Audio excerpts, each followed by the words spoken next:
But I don't know, better not. Yeah. And then.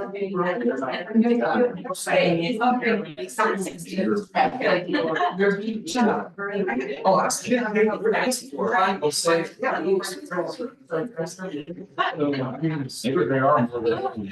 Or like, I started showing them that the first that day, said it's worse than like, hey. I have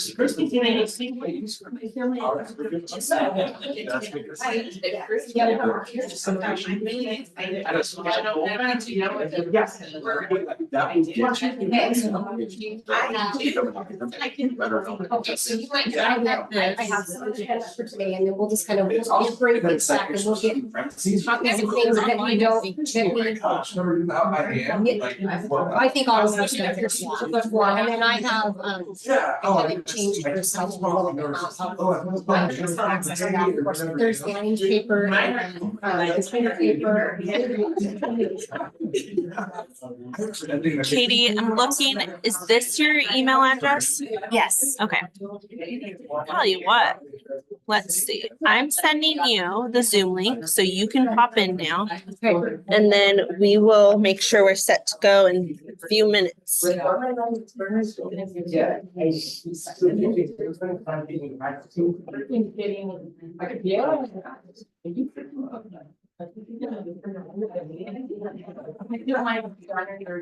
It's good to see you.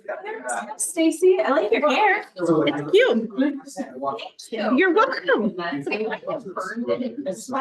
Oh, did you really? Yeah. You know, oh no. You know, I moved into a place recently that has the like gas stove, the propane burners. I'm not used to those. No, And they are wonderful. However, I think it was yesterday or the day before I got like my pot holder on and I was like, the whole thing was on fire. I like threw it out the door. Okay, so then my Gmail is not pulling up. So rather than trying to figure it out, let me give you a different, well, just the same front part at MSN. Okay, perfect. Deal. We will do it. That sounds good. It's been like 2 days. So weird. What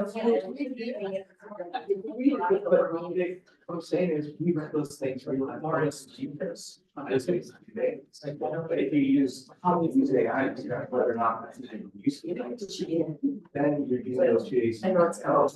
You're gonna use the time. No, I think it's she's going so bad. You part. He and I was intrigued. I probably. What are you doing? Right? I go, well, because I think I like this part, but you are set. Every time.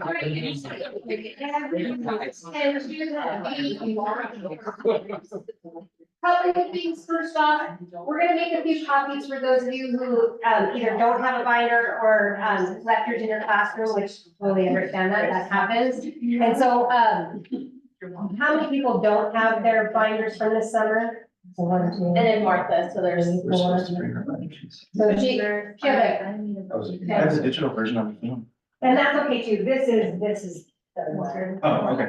So she made like 10. She's gonna. So first off, I want to say I'm Katie Howell. And some of you probably signed up under the impression that Yolanda Westerberg would be standing in front of you. I have been working with Yolanda for about 15, 16 years.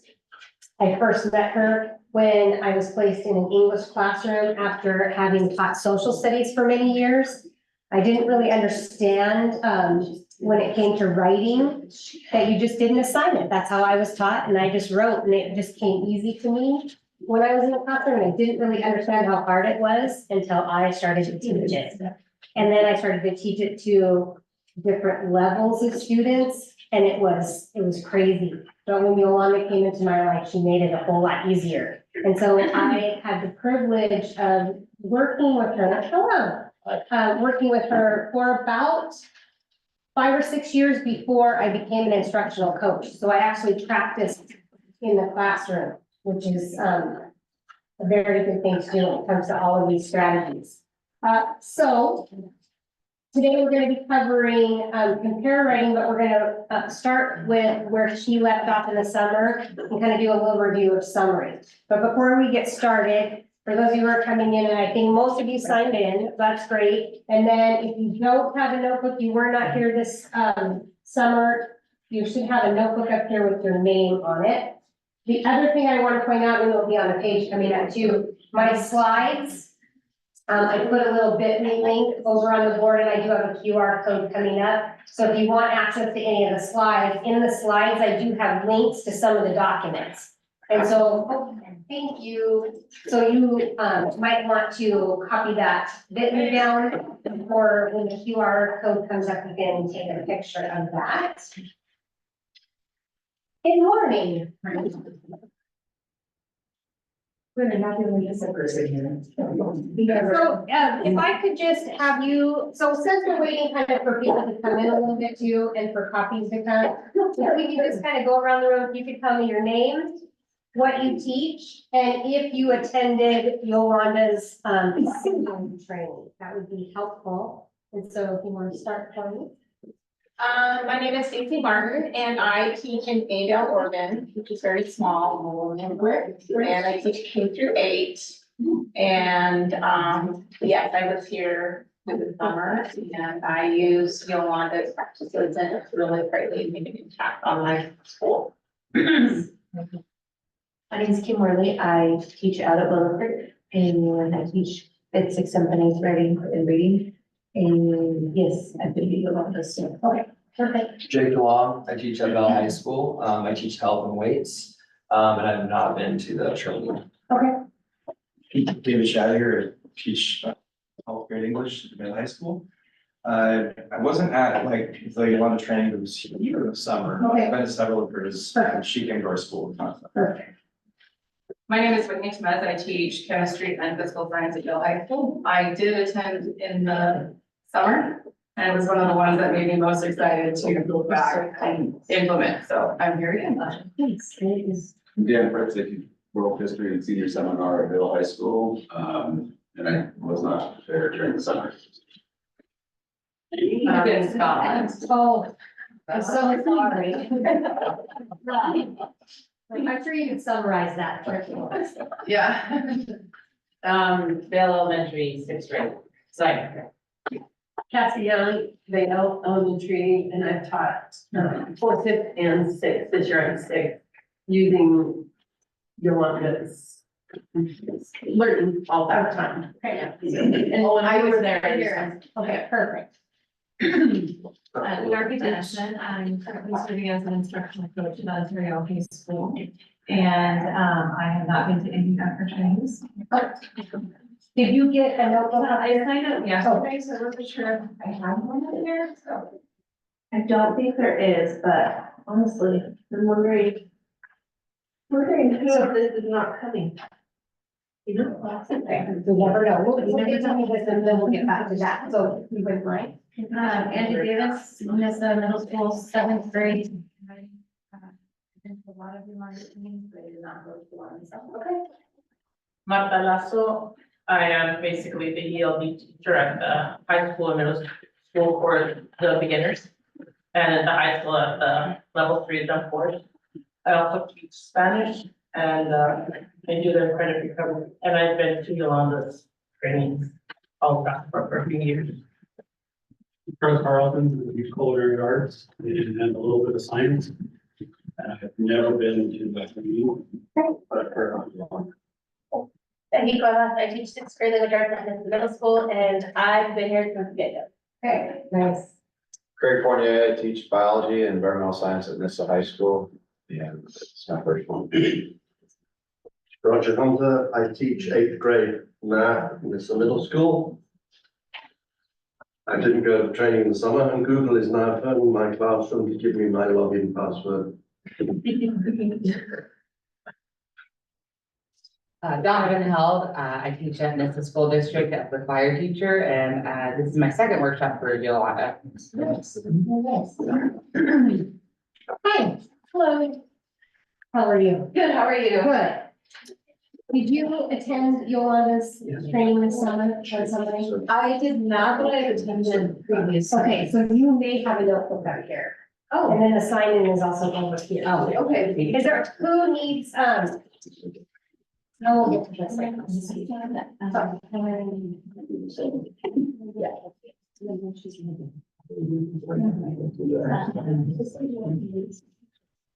Okay, so for today, a few things that you'll kind of need at your table. We'll need, the handouts, of course. We'll use some highlighters. If you don't have highlighters, there are a few extra packets up in the front. And if you could share at the table, that would be great. That's it. May need some sticky notes, and if you don't have any, I have plenty I can give you. There's more. There's also lined paper and, computer paper up at the front. So let everybody kind of gather that. You know.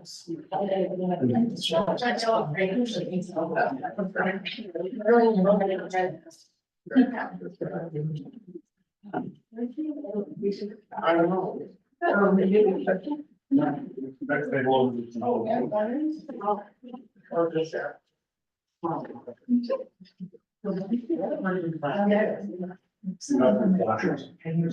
don't know who those are. Yeah. Those are for today. Yeah, okay. Yeah. And then we just add some things. I know something.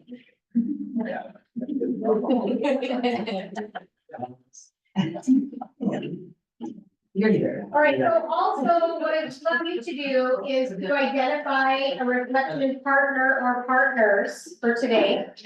So I don't mind if there's, 3 people in a group, but I would love everybody to at least have a person. And so take in anyone around you that needs someone, please. And then of course, like in your classrooms, we would like, cell phone silence, please. You'll note that I will go up and touch my cell phone because I'll want to look at the clock every now and then, so I'll understand if you guys look down at your phones and whatnot. That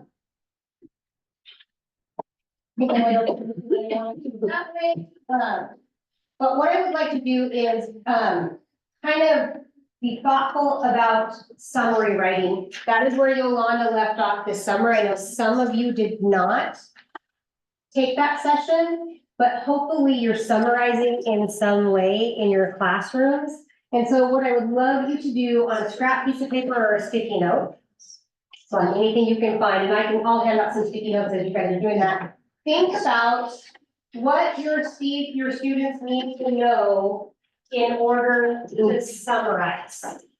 So what are some of the skills that they need in order to summarize?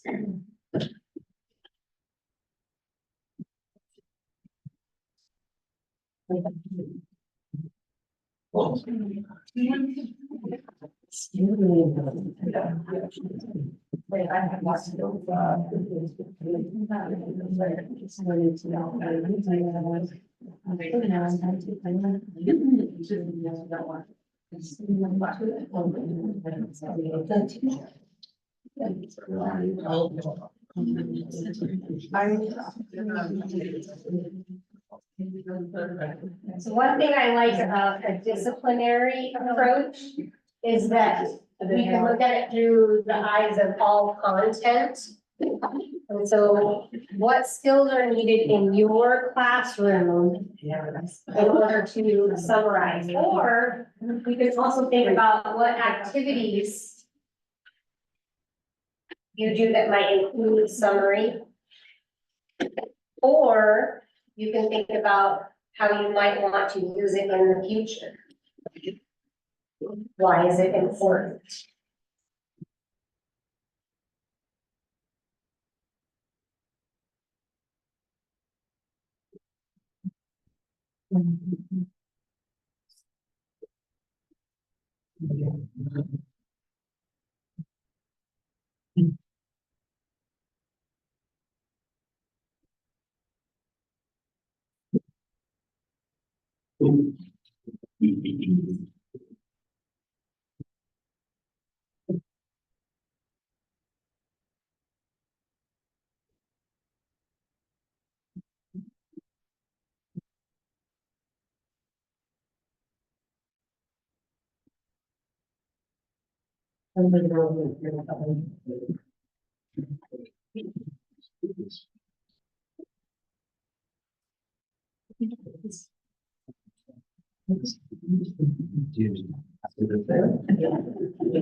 So what are some of the ways that you summarize, or what are some of the skills students need in your classes to summarize?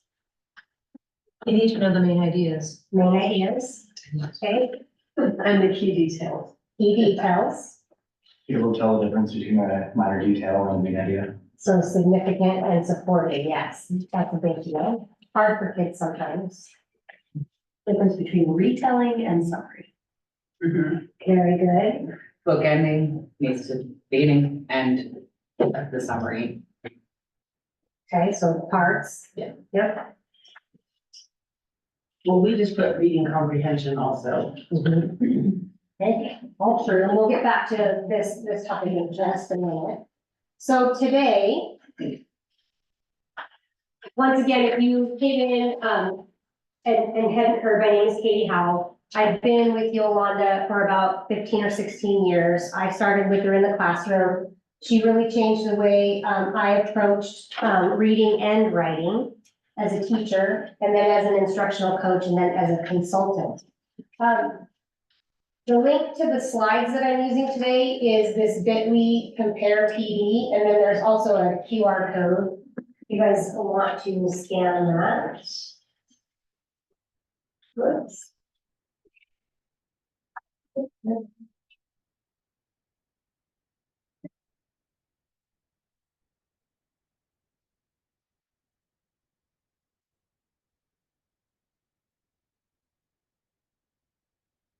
There will be some links in the slideshow that will have copies of things that you might want to use later. And then if at any time you have any questions or needs from anyone that put together today's session, or from myself or from Yolanda, just jot them down on a sticky note with your email. And if you want to just park it right up here on the table, we'll call that the parking lot.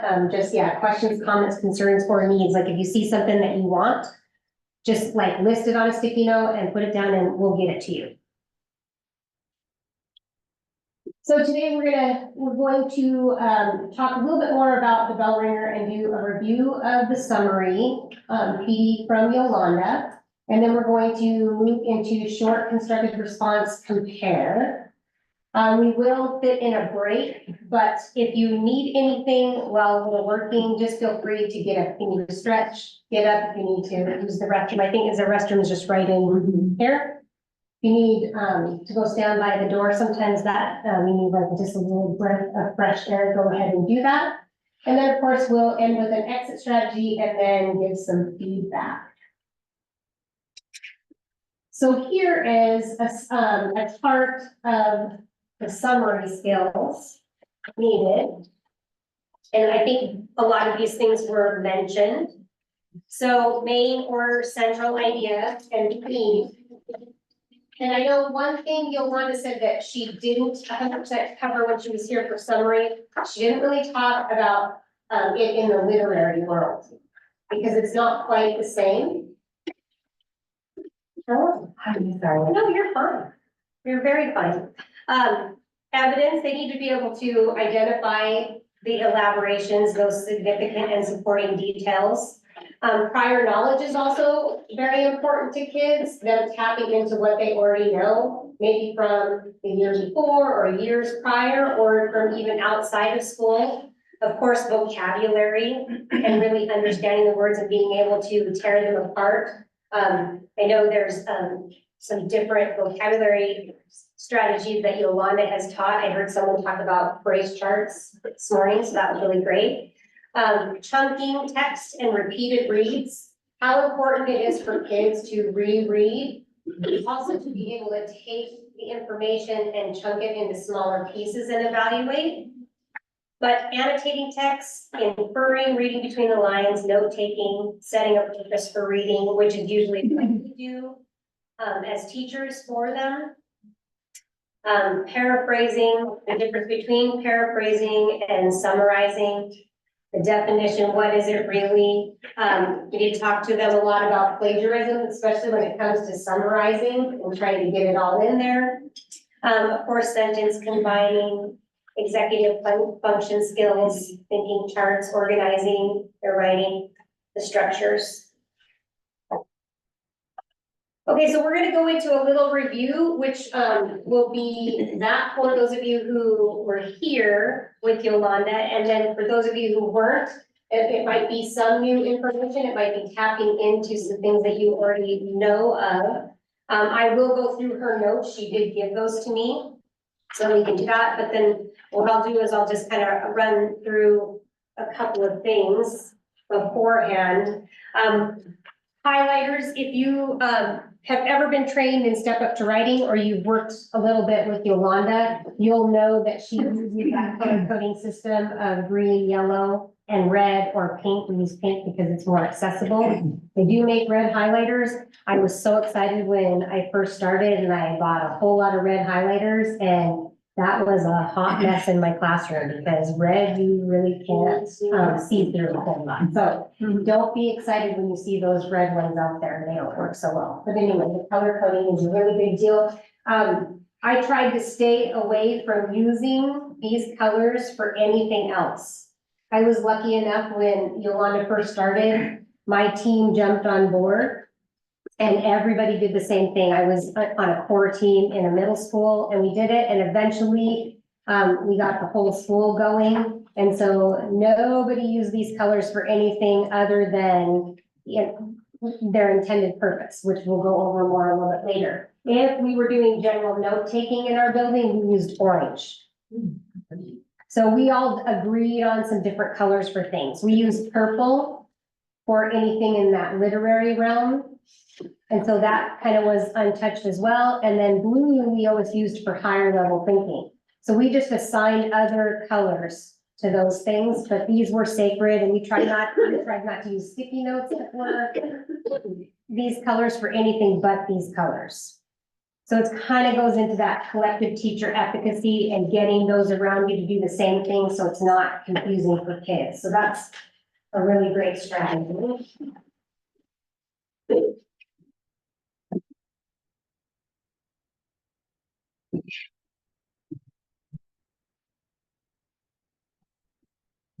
I'm just gonna start with where Yolanda was.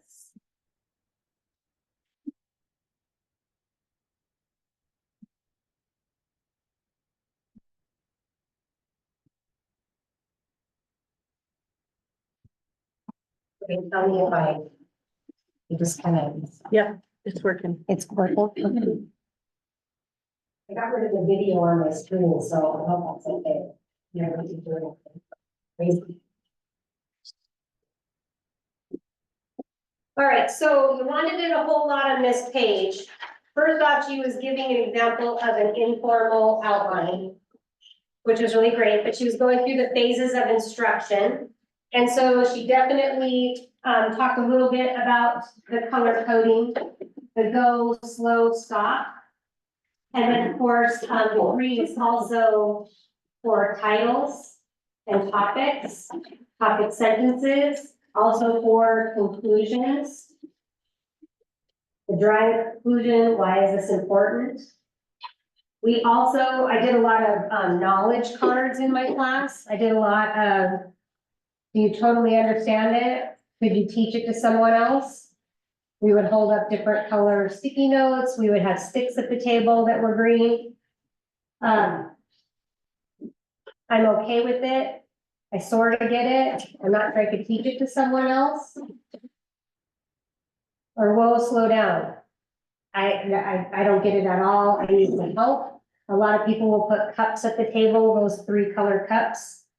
And so if they're working in the classroom, they could have those cups and they could stack the cups. If they're green, they're good. They don't need you at the moment. If they have their yellow cup up, you might want to go over and see what's going on. If they have their red cup up, they need some attention. I also use students in the classroom who are already done with a certain, project, and they can also be helpers, depending on what we were working on, but that's also a handy thing. So, of course, she talked a lot about like the main idea, being yellow, and then of course, using stars. So we use a lot of symbols for that too. So a star, when we see it, was for main idea, category, or criteria, or a step in a process. And then, of course, you're layering your thinking, so that informal outline is very important. So when she went through and she taught significant details and then supporting details with dashes and dots. And then when you're working on an informal outline and you're pulling out information and you're setting yourself up to later write, it's a good idea that every time you give a category or a criteria, you think about a transition or linking word. Say it, right back out. Okay.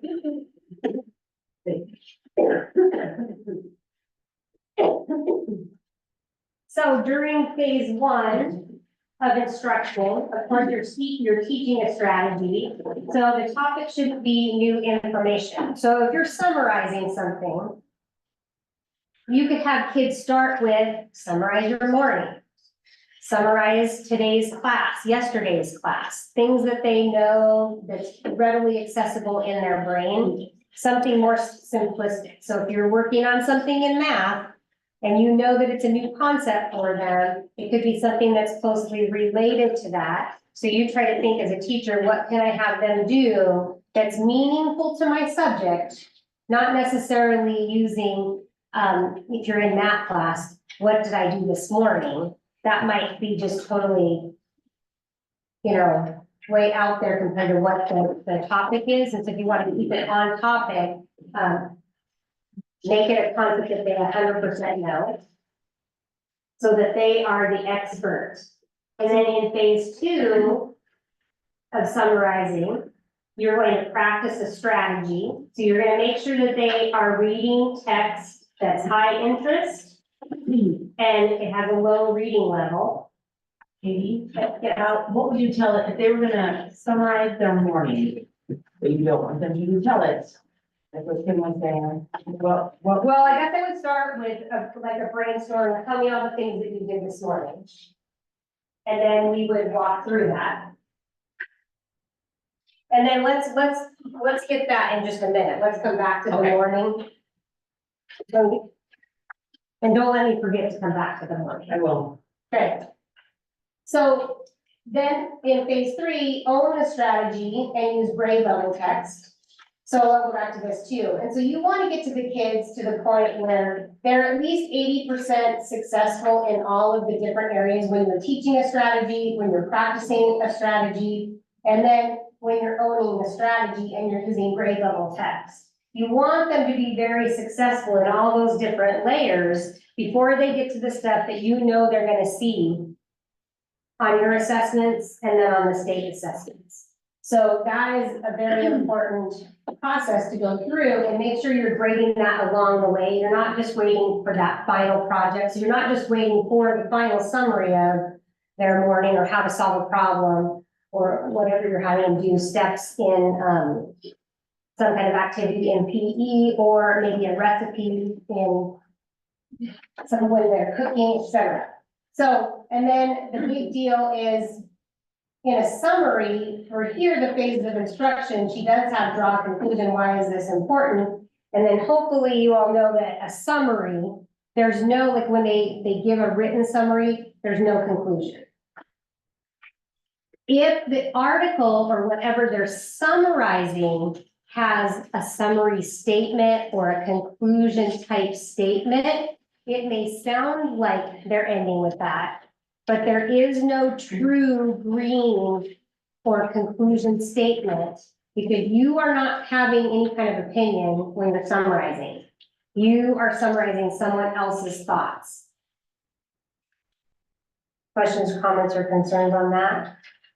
That was always a hard one when we first started with that. Everybody wanted to finish with a final thought because that's just what we all did when we wrote. But for summary, we're just telling it like it is. I feel like Yolanda still had you like restate. At least that's what I think. Okay, well, keep going through this and maybe she did, but in a true summary, there's no real statement. When we get into compare, that changes a little bit. When we get into cause and effect, it does. But in a true summary, if you're summarizing someone else's words, then you wouldn't add your own, you wouldn't add an opinion or why it's important. It would just be what it is. Because if you're thinking about a bigger piece of text that you'll use summary in, let's say you're doing an informative piece, but you're summarizing someone else's work, you're just gonna give that summary of their work. Your thoughts are gonna come maybe later, depending on the type of writing it is, because in an argument, you're going to wanna give your opinion. So we'll get to that. Is this piece of paper gonna be available, like on a slideshow or? I don't know what she had available this summer. I can make it, I can add this to everything, so I don't mind doing that and make sure, I'll just make sure it's there. Okay, thank you. Yes. Good idea, you're right. Oops. Okay, so she also went over T-charts. Or tree charts, excuse me. So when you are note-taking in class, you can do 2-column notes, you can do informal outlining, you can do tree charts. There's other ways to take notes, but those are some of the 3 that are Yolanda's favorites, my favorites. But also when you're classifying and categorizing things, this is a great thing for kids. And it's a great way for them to look at and organize notes in a different way. And it's a great way to also start to get them to pick out the categories or criteria. Because this is what I found this to be the hardest thing for kids, is to list this, especially when you're trying to find it in a piece of text. And we'll get to that in a minute. That's very hard for kids. I don't know, those of you who work with Yolanda, she taught you a strategy called circle one, underline a few. And some of you might know that from Step Up to Writing as well. That circle part, getting into a chunk and really understanding what that chunk is about is very hard for kids. And then the higher you go, the more often authors will put more than one criteria in a chunk or paragraph. And then sometimes multiple paragraphs will work together as one chunk. And it just gets harder and harder for kids then to pull that out. So it's important for us to make sure that we're teaching kids how to tear it apart and rename it. And then identify, like if they're working with a chunk of text and they notice that this whole thing is on the type of, I don't know, a ball used in a sport. Then the next paragraph, they go down and they're talking still about maybe the type of ball that's used in a sport, that they know that those 2 paragraphs are working together. Authors will sometimes do that, and it's very hard for kids, especially at that upper elementary, middle school level. And I'm assuming that still freshmen and sophomores still have a hard time, and there's probably still even some juniors and seniors that have a hard time as well. But you'll also notice then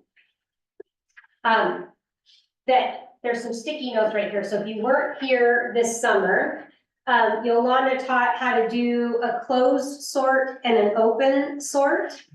So one of the fun things you can do is, this can be a bell ringer, it can just be an activity in class, but the kids can come in and you can give them a topic like T equals school.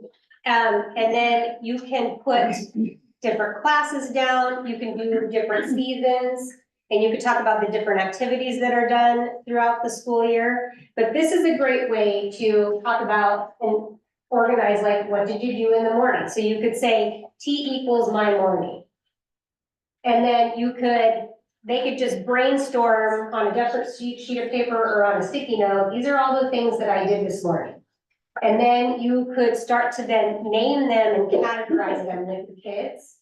And so they could come up with, you know, ways that maybe they got up. Did they use an alarm? Did their parents wake them up? Did a dog, a pet come in and wake them up, a crying baby? So you could start to categorize, but they could start to give you the reds of what happens, and they could just write things down, and we use a lot of sticky notes, and so if they're doing that, they can have pink sticky notes that they just list all their stuff, and then they can start to categorize, or start to list those and put them into like piles. But you could also then give them the yellows, and you could say, how did you wake up this morning? What did you have for breakfast? How did you get to school? Trying to think of something else that you do in the morning. Hygiene. That's an important one, right, that we talk about all the time. So those are the things that you can do, and then drawing a conclusion, why is this important? Why is getting ready important? Why is it important to think about what you do in the morning? And then you have kids analyze that. Do you think kids, what would they say if you asked them that? And why is it important for me to go through what my morning routine is with you? Because you want them to connect it to real life and say, oh, well, if you're hitting your snooze 5 different times, or you're waiting for someone else to wake you up, you're not owning that responsibility. So anyway, so always try to turn it into a lesson on real life, of course, and then having them make that connection. So if they're always tardy and they're getting attention, like, you know, you can talk to them about that process.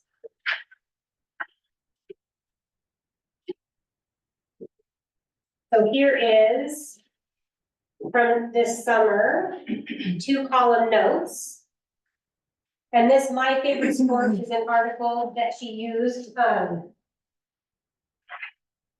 to start the summary process, and we'll use it again today because it'll be kind of like, we'll think of it as a second read, but always using something that kids know for more than one strategy or concept. So when you're doing 2-column notes, you have your key ideas, your criteria, your categories on the left-hand side. Your stars, your yellows, main idea. And then you have your elaborations, your significant and supporting details on your right. So we'll talk more about that in a minute. And then one of my favorite activities that we started to do, the classes that are very note heavy in school, wherever they stopped for that day, they would have a conclusion line on the page. Because then they would just stop and think about, what did we just take notes over? What was the discussion about? And then they would stop and say, okay, why is this important for today? And where might I be going with this? You could be taking notes on math terms before you get into any kind of solution or solving of a problem. And so kids could naturally then say, well, the reason why we're taking notes on these terms today is because we're going to eventually use them to solve problems, or so that we can talk about it. I can summarize how I solved something. For taking notes on some kind of battle. Why is this important? Because I might want to show cause and effect. So if they're stopping to do that conclusion, should it be something that's still like a big long paragraph, or? I would, just something no, quick? I'm drawing a conclusion, I would let it, especially when it's for kids at the beginning, it can just be a very brief phrase. It doesn't have to be anything formal at the beginning, but you could then turn your notes for the day into a summarizing, into a sentence. And you could say, today's notes on my favorite sport included 2 key ideas. The first key idea was that how it's played. And I know what she's talking about here, and she's talking about the cross and, the guy. And so we'll get into that a little bit more, but you could always have the kids eventually do a summarizing statement, which is kind of a nice thing to do too. Then she went over T-charts. So once again, you can see that continuation of the colors. And so a T-chart is also used to classify, so you can use it to take notes. You can use it also in compare to set yourself up, but it only involves two categories, two criteria. So here she was looking at US history. And she was talking about your strengths. Looks like that's what she was talking about. So maybe just even at the beginning of your class, saying, okay, what are your strengths in history? And what trips you up in history? And then clearly she was also going over if you're actually pulling things out of text, you would be using text-based evidence. That would be your reds. You definitely want to get to that where you say specifically where you got your information, like in sentence 1, on page 2, paragraph 2.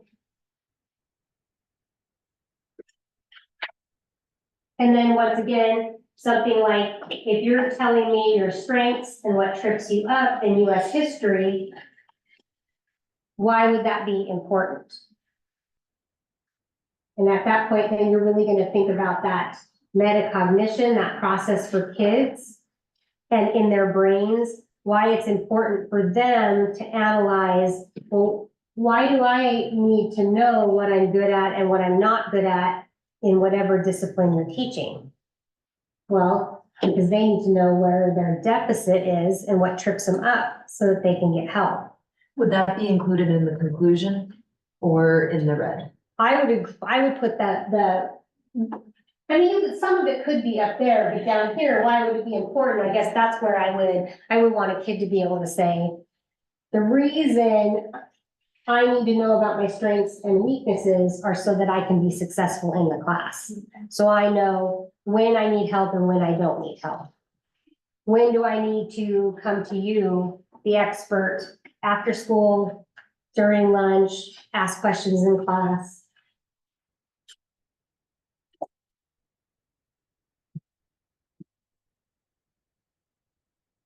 All right, I know that Yolanda did a little bit with the thinking game and once again sorting. And just giving kids little tiny bits of information about things that they could easily give you information on. So if you were doing, this was my middle school, East Middle School, and she was saying, okay, give me classes at East Middle School. So I'm going to give you a closed sort. So I'm going to give you the yellows, the categories and criteria, and you tell me the elaborations, the significant details, list some classes. Then if you wanted to start to layer with the kids, you could start to teach them some layering by saying, okay, tell me some classes. So you might say math, science, ELA. And if that was the case and I was in high school and maybe even some middle schools, how could I go deeper and layer my thinking? What does that say? There's a, what, thinking Game. Thank you. Yep. What kind of math classes are available in high school? So you could list the different types of math classes underneath. Okay, you could list the different kinds of science classes underneath as you go up. So you could give them some of that easy layering. So T equals sports. And you could say, Okay, so now once they get really good at the elaborations, you kind of want to open your sort up a little bit, give the elaborations and have them start to give the criteria. That's where it gets a little bit harder for kids, maybe not here, but here's sports, and if you say football, soccer, girls, basketball, some kids hopefully would get to the point where you would say that those are fall sports. At least they were in our middle school. But so that they can get to you, so you could do different things, but these are fun games to play, and of course, using content from your classroom, of course, is the best thing. But to know that you need to do this thinking game quite a bit, going back from closed sorts, where you're giving them the green and the yellow, the topic and the criteria or category, and then move to open sorts, where they have to give you the categories, the criteria.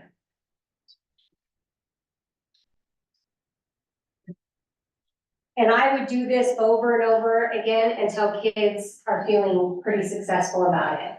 And then I would start to tear apart. If I'm in ELA and I'm writing story, and you're working on character traits, you might say T equals and give them a character. And then then you may list like, their appearance, or their, like, the point of view. I have a question. So when you're talking about open sort and closed sort, and would I be giving the category sports or what comes underneath it for a closed sort? So when you do a closed, I would always give the yellow, I would probably give the topic as well. Okay, And then for an open sort, then I'm giving probably even the topic still. But I'm gonna give the significant and supporting details and let them come up with that. We'll talk more about that in a minute when we get into a piece of text.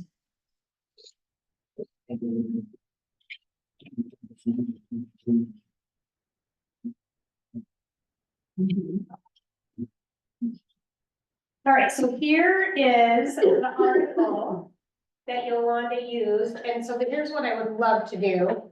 For those of you who don't have this article available, so if you have your notes from July, you should have this in there, or if you have your binders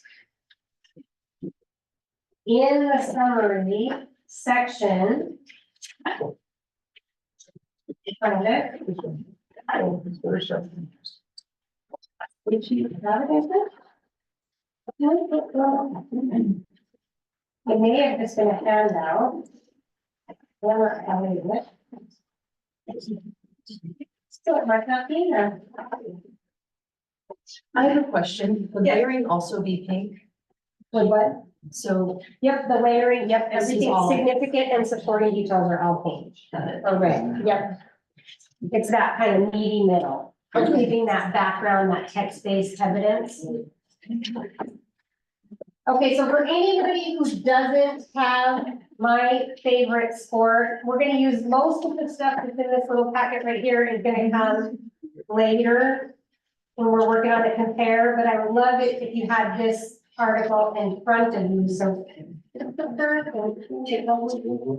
it not in our handwriting? It's, well, you know what? Actually, it will be in the compare part. Right. If you have the binder, it will be. If I say that, and All right, it's like 3 pages in. three pages in, thank you. The 4 pages. Thank you. So 4 pages in, if you have your binder, it says my favorite sport. If you don't, anybody else need one? Okay.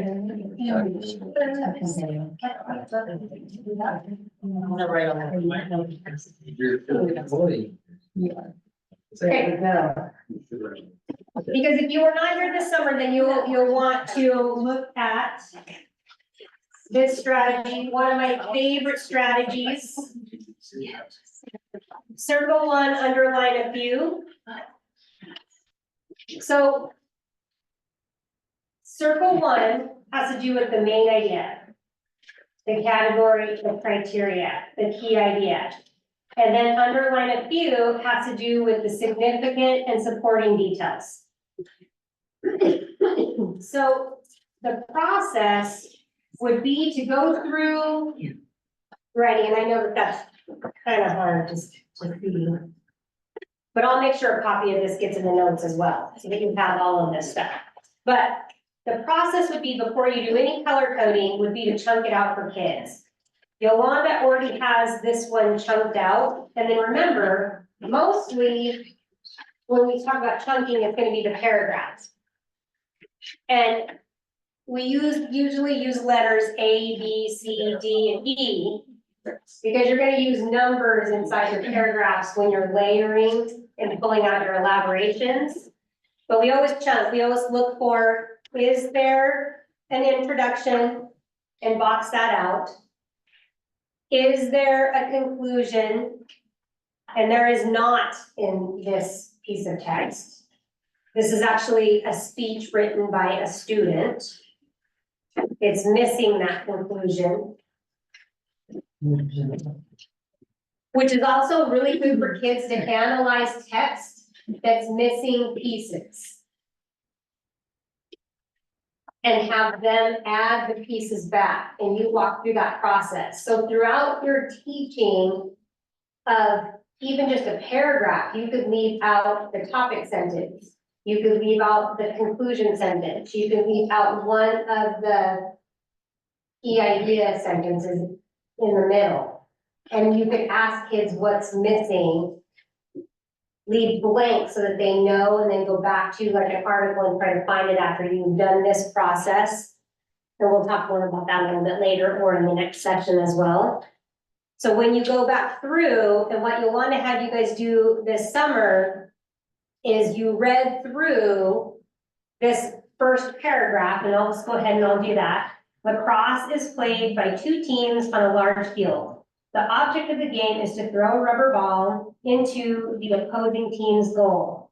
Players use a long stick with a basket or pocket on the end to pass the ball among teammates and move it down the field.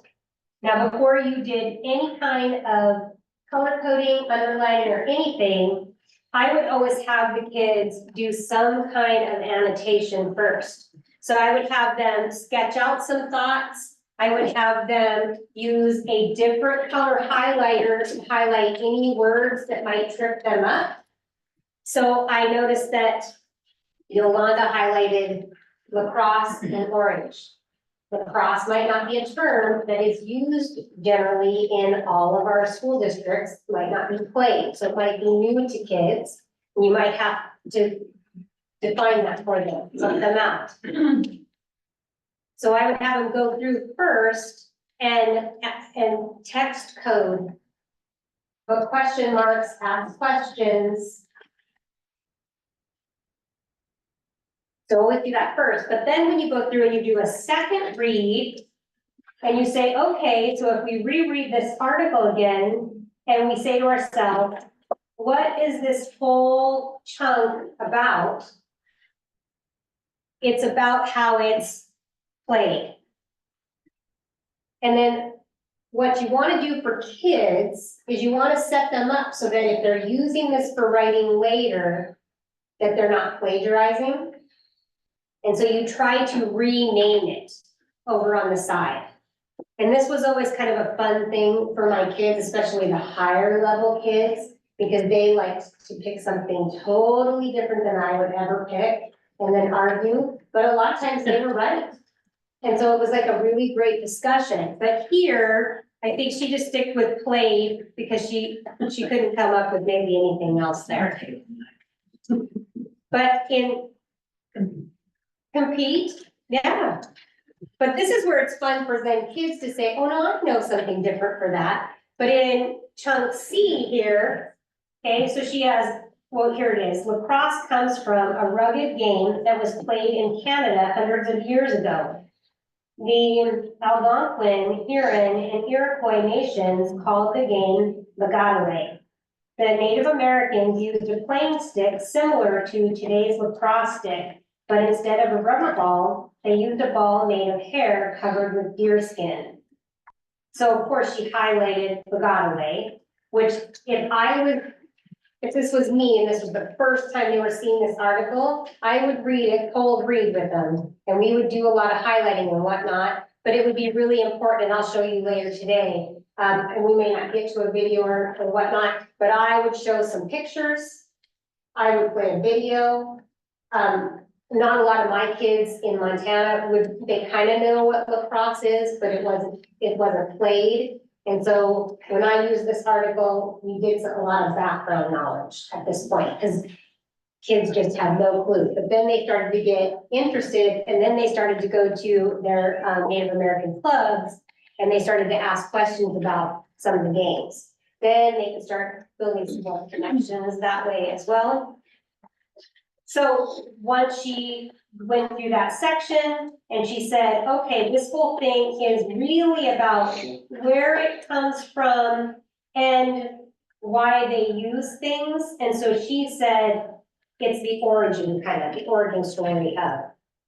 And once again, we're tearing apart a student speech. And so you're not getting all of the information necessarily that you would need. So I would never use this article to really write something that I would use like in an argument. I would have multiple pieces of text. That's where you would want to bring in actual articles. You would want to bring historical documents and videos, etc., pictures.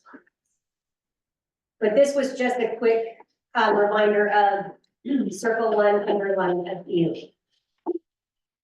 Oh, and I guess I didn't quite finish that part, the underline a few part. So we did the circle one, and then when you go back and you say, okay, I only want to underline a few.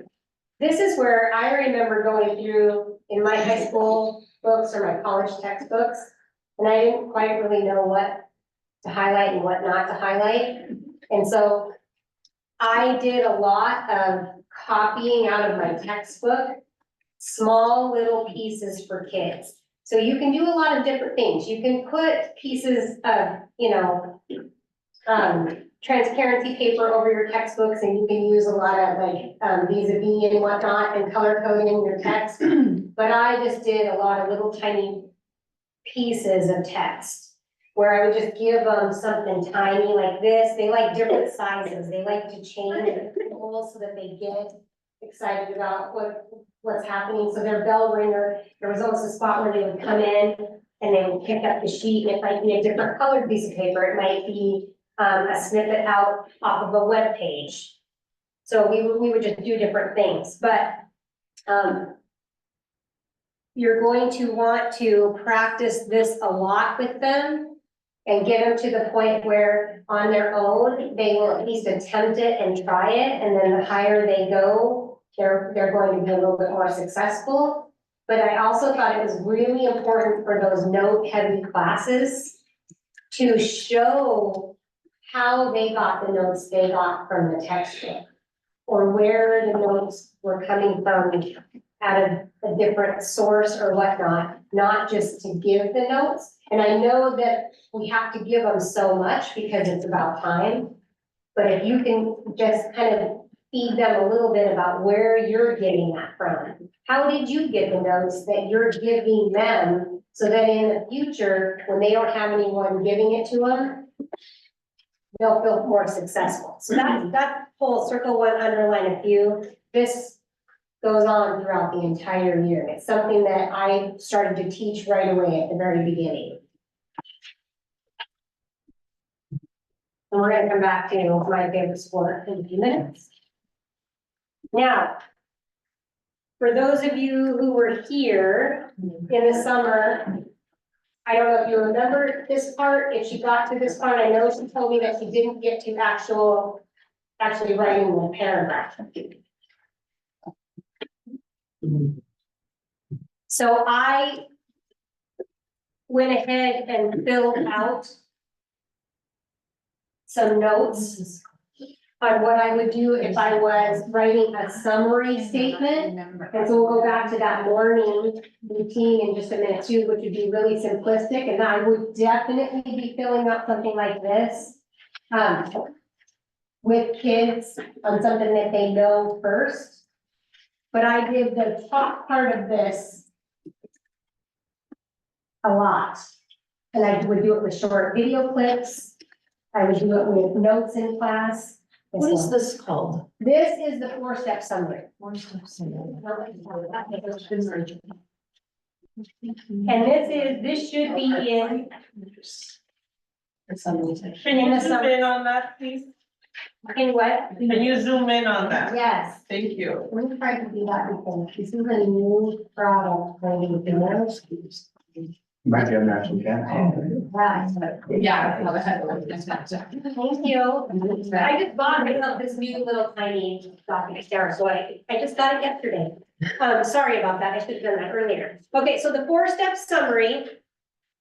And I would stick with this top part over and over and over again, and I love to use little clips, YouTube clips, of whatever goes along with what I'm teaching. And we would watch it and watch it and watch it, and we would, if I was working with something that had a beginning, middle, and an end, so it was more in that literary realm, I would definitely be doing quick sketches where they had 3 sections where they were kind of drawing out the beginning, the middle, and the end, and I would stop it. And I would do a whole bunch of that so that we tear the pieces apart so that we could put the events in kind of time order eventually, but I would still start with this. So I would identify the item, so that's I. And always give the genre, title, and author if you can, unless it's not there. So in this case, it was Ryan's speech. So author and genre, and the title is My Favorite Sport. If it's your notes, it could be today's notes in Mrs. Howell's class, Mrs. Howell's English class, history class. And then you pick a verb. In that summary section, there should be a whole list of really great verbs. And I really have them, I have them leveled for kids. For my honors class, they had a different set of verbs that they were using. For the middle kids, they had a section, and for my lower kids, they had some. But anyway, select a verb that might work. Did it explain? Did it describe? Did it compare? And then I would always have kids then pick the one that they liked the best. And then finish your thought. So identify verb, finish your thought. The main idea, this captures that central idea in this block here. And his speech highlights the differences between lacrosse and Beguileway. And then, of course, we had a lot of practice with an IVF sentence. What is that? So tell me more about the verb part. The verb part? Yeah. So, So selecting the verb, I get that, but it looks like you've got more there. so selecting the verb, I generally try to get kids to think of 2 or 3 verbs that could work with what the author was trying to do. Instead of just always picking one. Right. Because what I found in the classroom is they would always go to the one. They would always go to describes, this tells me. And so I try to get them to give at least 2 or 3. And then I would try to get them, if I was kind of grading these, I would say you're always using this specific verb, pick a different verb. So that top layer is your IVF statement. Yeah, so right? this is Okay. your IVF statement, and then you put it together. So the IVF, then you would put the parts together. So you would say Ryan's speech, my favorite sport, describes the differences between lacrosse and Beguileway. And then I would say, how can we say it in a different way? And so normally it would be this plus this plus this. Then I would say mix them up. Yeah. So that, Can you just zoom in a little bit more so we can take a picture of that instead of trying to But they're still kind of blurry from here from the back. And I will make sure that that gets in. That gets in there. Yeah, I will. But I always wanted, especially with the higher level kids, but all kids, to be able to say the differences between lacrosse and the Godaway are described in Ryan's speech. So you want them to take a sentence and move it around a little bit. Can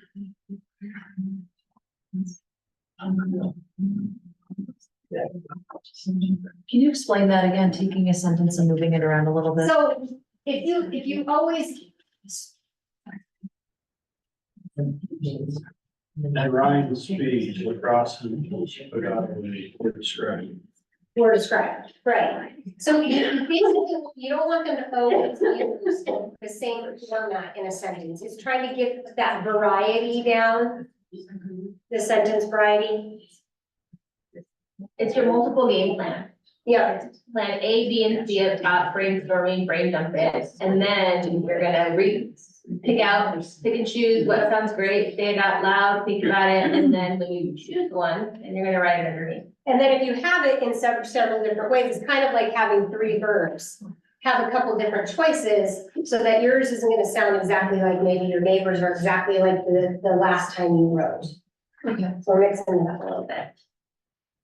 And you'll go through that when you're teaching them different types of sentences like IVF or the and, but so, or although, and especially when you get into that really higher level reading and writing and you're arguing and you're getting into occasion position statements and however sentences, it can get kind of tricky and a little bit more heavy. So you want them to practice kind of moving things around here. Now, and then this middle part is pulling out basically your notes. But understanding that in a summary, there's only green and red, and the yellows are understood. So in summary writing, this is just represented. Your categories, your key ideas, and it's really going to focus on the facts and the events. And that's where it sometimes there's a fine line between that retelling and summarizing. Especially when it has to do with them, it's gonna sound more like a retell of something. And so that's where when you move them from kind of that retell summary phase into, okay, so here's somebody else's events, and you're not living their events, you're gonna summarize their words. And so it's retelling, which is in a way summarizing theirs. But then you're gonna use somebody else's information that's factual based. And so then you're gonna get them do that circle one, underline a few a lot and be able to pull out and do your kind of 2 column notes here. But your summary then is going to look like this. And the vocabulary, this might at the beginning be you pulling that out and telling them, I want to make sure in your summary that you use these 2 words. Because you can't really write the summary on Ryan's speech without those 2 words. And so that would be you as the instructor saying, okay, this is the most important piece here. You have to have these words. And eventually you'll see that they'll get closer and closer to what you know to be included. Just like when I'm grading at the state level and you're pulling apart writing and you're given a list of here's the important vocabulary that they're going to want to see in your summary. So you want kids to, even though it might be hard for them, you have to tell them every single time, they should know that there's always going to be high level words or words that are so connected to that author's text that they have to have it there.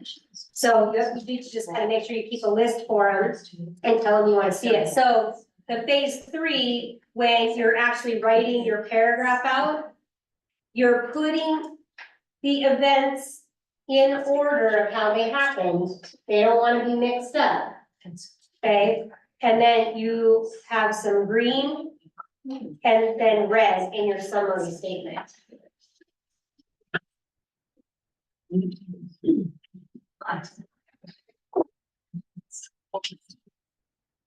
And then here's your summary checklist. It should also be in there. And we always went on a 2-point scale. And at first I would have the kids check theirs off themselves. They would go through and then they would staple to their summary their own grading and checking off. Do I have my topic sentence? Is it in the IVF format? Did I identify the correct main ideas? Do I have the facts that support the main idea in order? Are my categories represented? And it's very hard for kids not to have the categories in their summaries. At the beginning, they're gonna be there. They'll state them. So if you go back to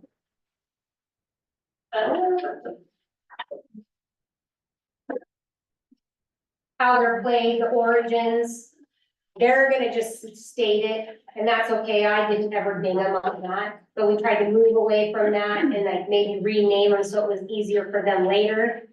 And then making sure that they've included the vocabulary that you told them or that they picked out, and that they've included transitions.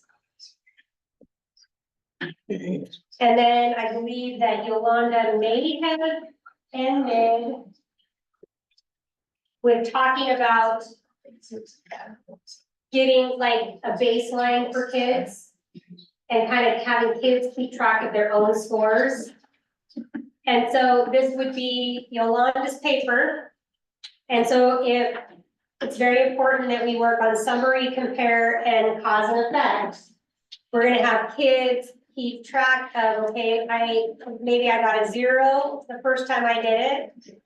And then midway through, I got a 1, and then post, I got a 2. And then every time you go to do that, they can put their scores. I kept a little composition notebook, and the kids had this in the back of their notebooks. Some years I used a 3-ring binder, so that kids could reorganize their pages. It was really hard for the kids to keep a composition book organized in 7th grade.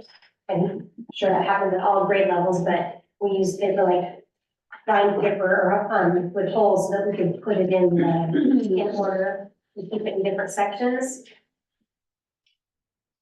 All right, and then here is, Yolanda said you did not get this. And I know I heard someone talk this morning about the idea of different types of writing throughout the year. And so this would be in the little stack that I gave you today. And so this is how I kept track of what we had done with kids. I actually gave this document to kids. And we would color code it and take notes all over it.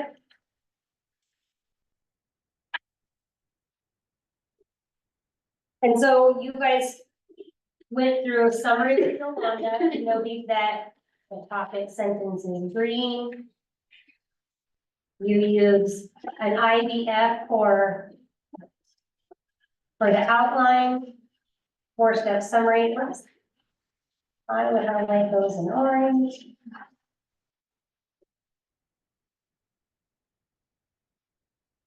That a summary includes the elaborations, the significant and supporting details. And that your key ideas are implied.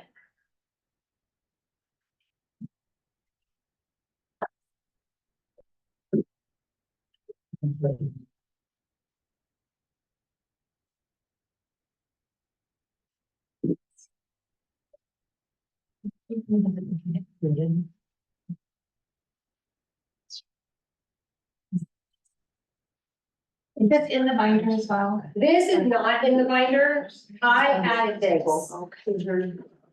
And so I believe that, I think I have a link to this in my slide deck. We'll go back to that and we'll make sure it's there, but if not, I'll make sure I include it. It should also be in the drive, the links that everyone has access to in the drive. Okay, It's in the first book that we got linked to. okay, thank you.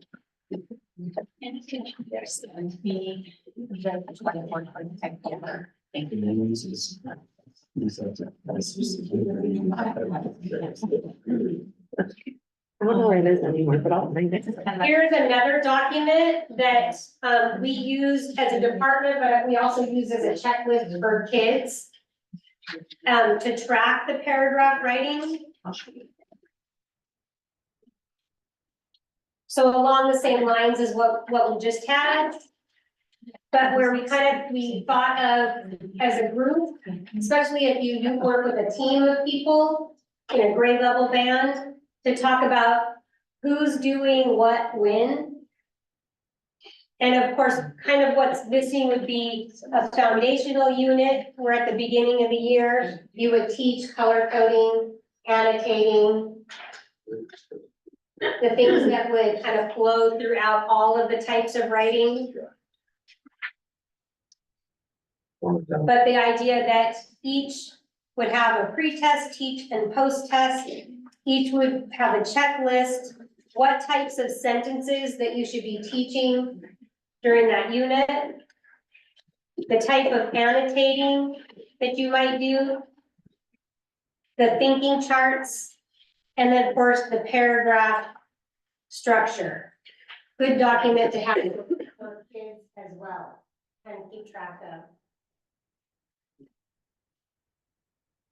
And of course, the summary, the informative, comparison, cause and effect, process, there's other chunks that you can put in there, but all lead up to that really higher level type of writing and that thinking, producing an argument.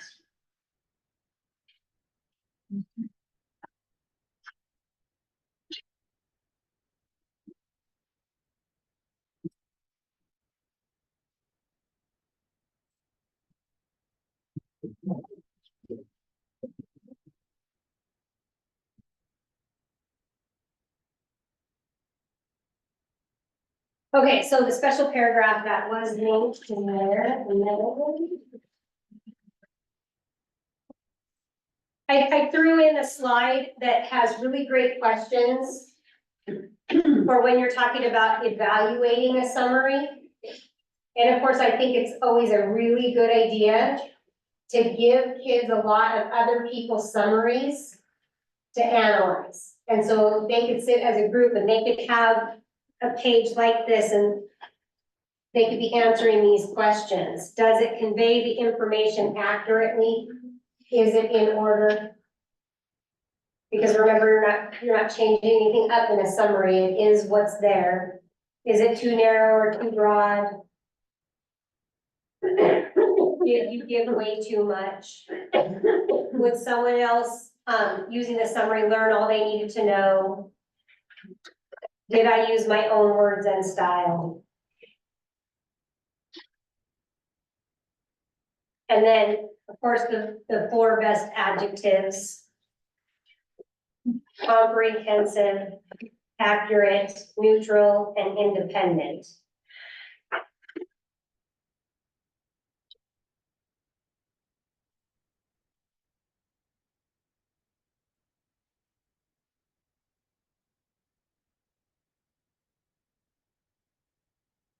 So the use of summarizing in your classroom, whether you were here before, you've done it in the past, or after this review this morning, how do you use it? And how will you use it in the future? And if you want to, you can write it on a sticky note. How you're going to use it, how you plan on it, how you have used it. And I would love to give some feedback to Yolanda as well. So if you write that on a sticky note, how you use it in the classroom, you guys could take a quick break, maybe jot some of those things down and put it up in the parking lot. But just kind of do maybe a quick stretch. Before we move on to the plan. We'll just do it right here in the parking lot, just kind of open space. Yeah, and we'll take an official break in just a minute, but we'll call this our mini break.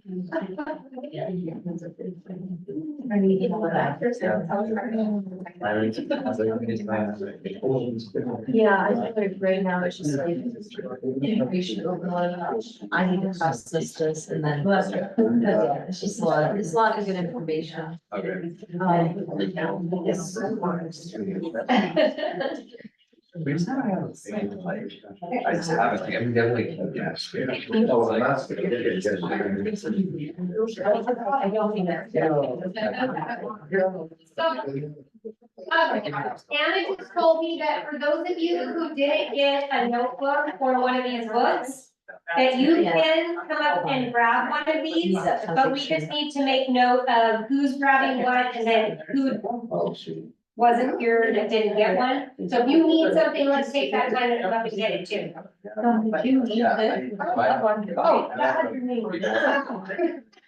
So I can't remember where I've been. Yeah, last 2 weeks. Like, article. Thank you. Yeah, no problem.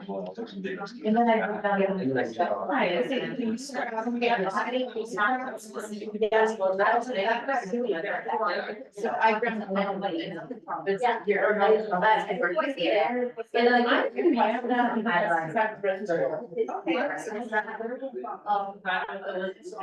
Yes. That sounds good to me, like. Creative. Okay.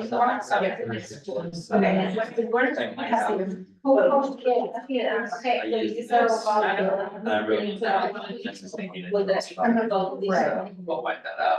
Oh, Yeah, she does. It's like, is there any one? No. What's your opinion? And it should be in our, like.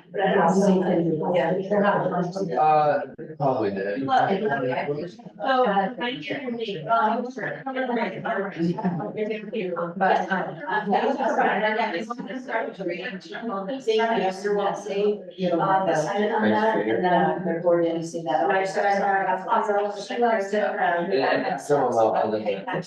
then I did make a note on here. And, I could have just asked. I was really to do it, I apologize. And then when she's there, maybe just. The ones that you got. Yeah. They're gonna be like, oh my God. Going up in the hair. Yeah. I feel like we just kind of rushed where we just grab it. Right. Do you want Lily to tell her? Yeah. Yeah, the season. Yeah, just Essay. Yeah. a little bit And kind that's of what starting I out. was. Sign an article, summarize it, and then summarizes half the essay, the other half is arguing. So they-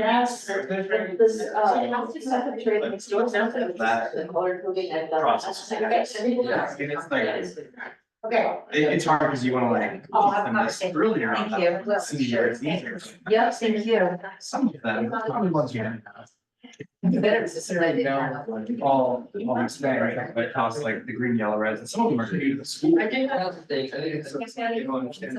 We just go, oh, right, Yeah. It'll be working for a while, you know, these things. Yeah. You went to school. I didn't bring yellow red. Yeah. I didn't know. Yeah. That was. Probably whatever. And so. Which I love, so it's so easy to. After I add, they're asking. So you gotta do the summary. And then go, check. I will. Always add as well. You know, it's not- I think. They used to. Have this, right? Yeah, no, that's great. If you get it to me.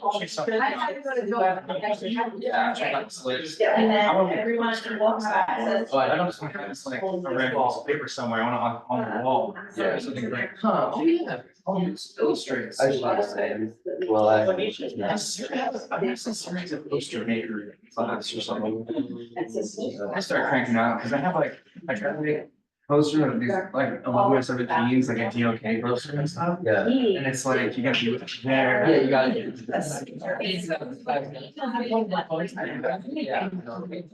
Yeah, I love that, so you carry like a circle with the 1, 2, 3, 4. Yeah. Days later after. Right, yeah, yeah. It's something that you use all the time, you know, every time you somewhere. Yeah, one of these areas is super useful. I think a little bit longer, maybe have a pool, because this one says like a general, that you've got senior advanced, you know, have like some advanced. Let's call this the bigger brain. That's perfect. That sounds great. With a lot of talking, it's like, Yeah. I didn't know where to go with some of that. That's a hard one. But I do remember when she was training first in our district too, we Right. did summary Yeah. several times. Right. Because you can never really do it. Well, yeah, that's the thing. You could almost teach on it every time and learn something new. Yeah. Or like, I was thinking.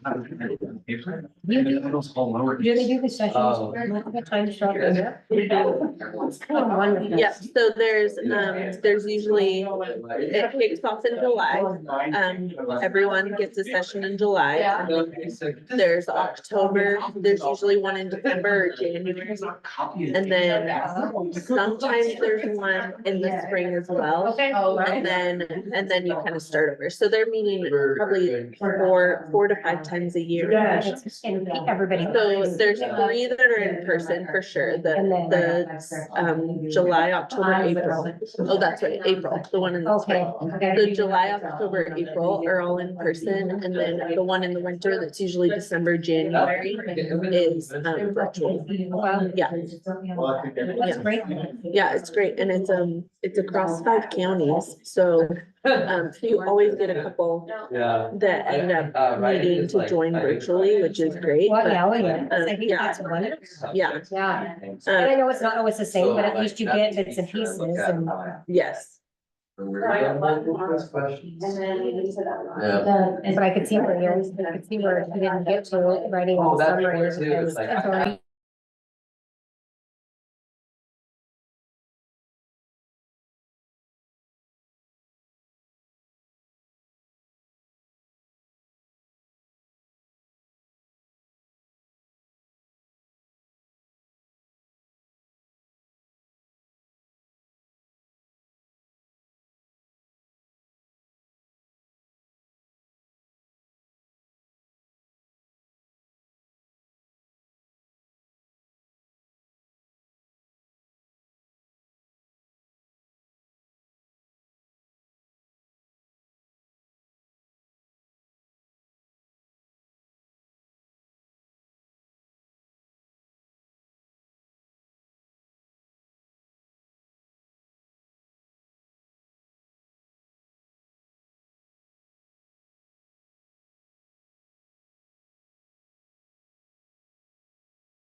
So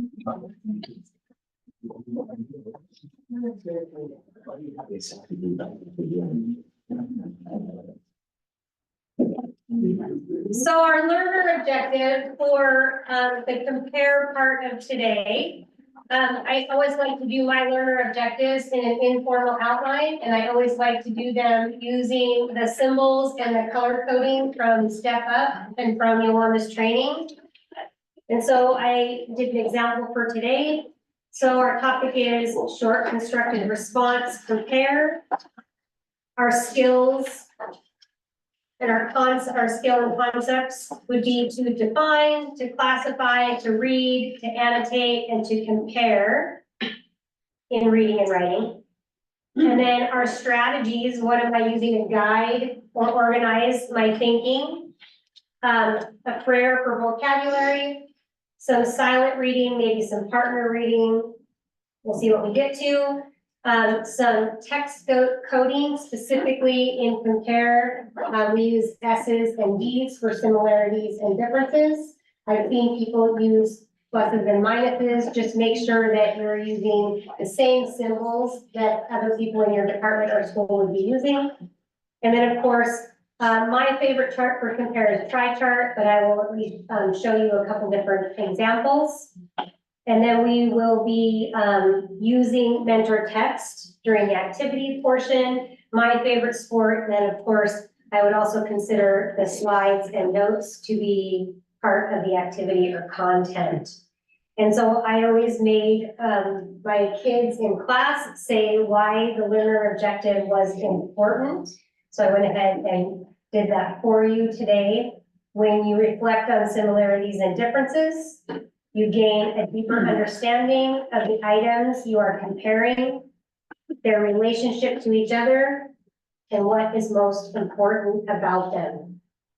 I always kept on my board in class.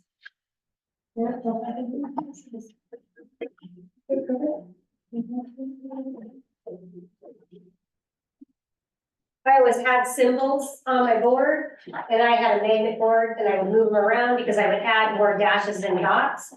But I would always make sure that the kids understood that this is what we are doing, the topic and the skill and concept, and this is what we are using to get to that.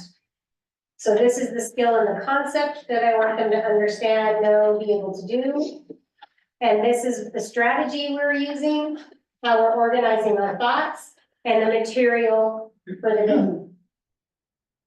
And then I always like the conclusion, and then I always put, sometimes the conclusion included their homework or what they needed to do before they came to class.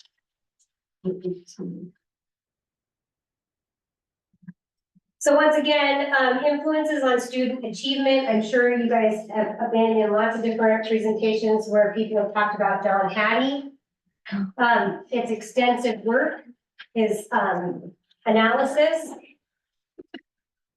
The biggest thing is collective teacher efficacy. And so if you work in a department, if you work in a grade level, you work with a team of teachers, even in a district, if you can get everyone on the same page about how some things are done in class, it is better for kids. So that zone of desired effects, if you can keep what you're using 0.4 and above, you will get a year's growth out of students.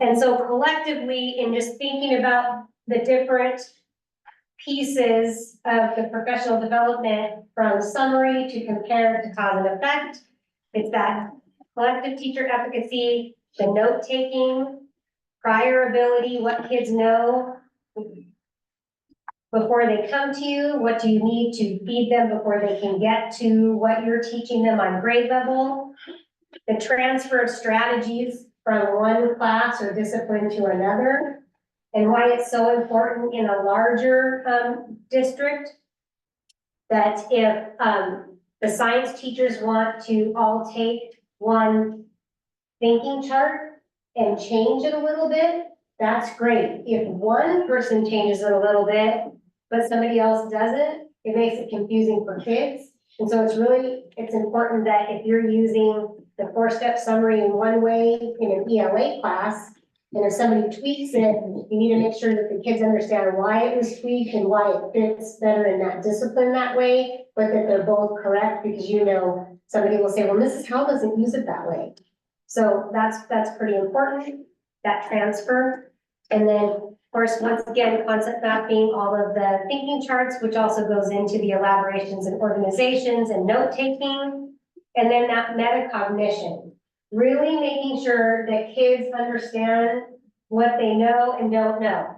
And I always told kids that the exit strategy was a little bit for me for the day, but it was more for them. Because when they walked out of the door, I wanted them to leave English class or science class or social studies class behind, but know what they had to do before they came the next day.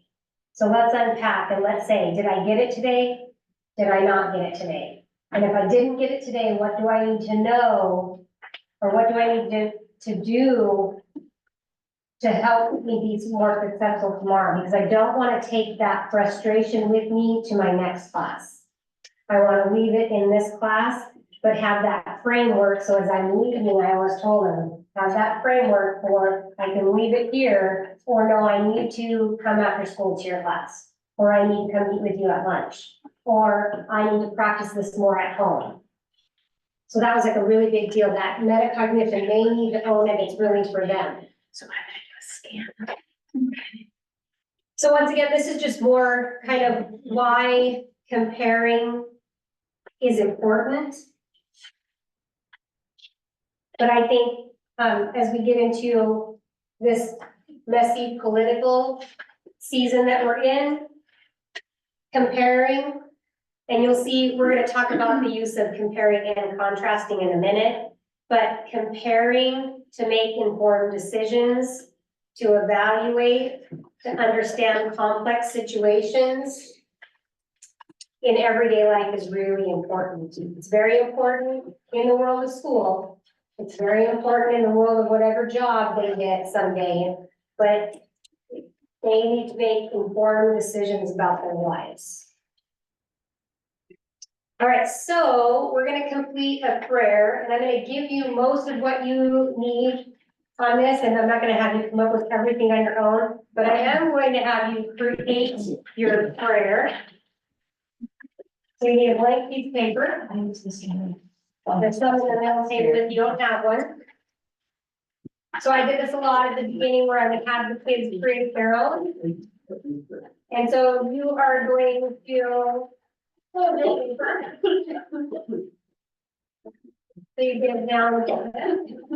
And then make a diamond. Some kids were very opposed to making a diamond in the middle. They wanted a rectangle, and then like if they wanted a rectangle, they could draw it themselves, but this just makes it, you have all the pieces, if you pull a little corner down. So you have the flaps open towards the bottom, this side, and the closed side, and pull. So that you have it that.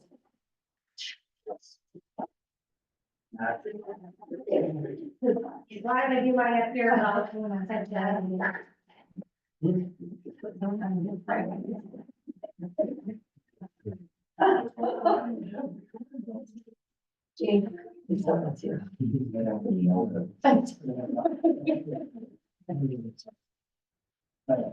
Yeah, I'm very much like Yolanda in the fact that I always like my line will not be straight. I had a lot of friends who got their rulers out for this part. And then I always felt bad when I was sitting next to somebody that was so straight and perfect. But I just like to frame all of my charts. And if you don't like a diamond in the middle, you could do a rectangle, that's fine. That's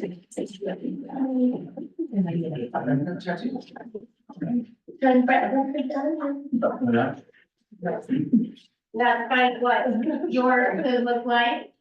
But I'm gonna go back to mine other. I did a lot of making little tiny prayers on a piece of paper, drawing them and cutting them up and I would already have maybe the word or the categories, the criteria put on there for kids. And I might even have some of the elaborations, and then they just had to fill in part for a bell ringer. I used a lot of prayers for assessment. Do you really know this word? And so I would give them a missing piece and see if they could fill it in.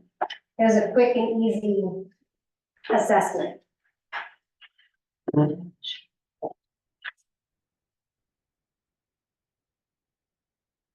I'm just gonna, once again, I'm gonna feed you the information, and this will be in the slideshow too, so you don't have to write it all down, but sometimes it's good for the brain to write.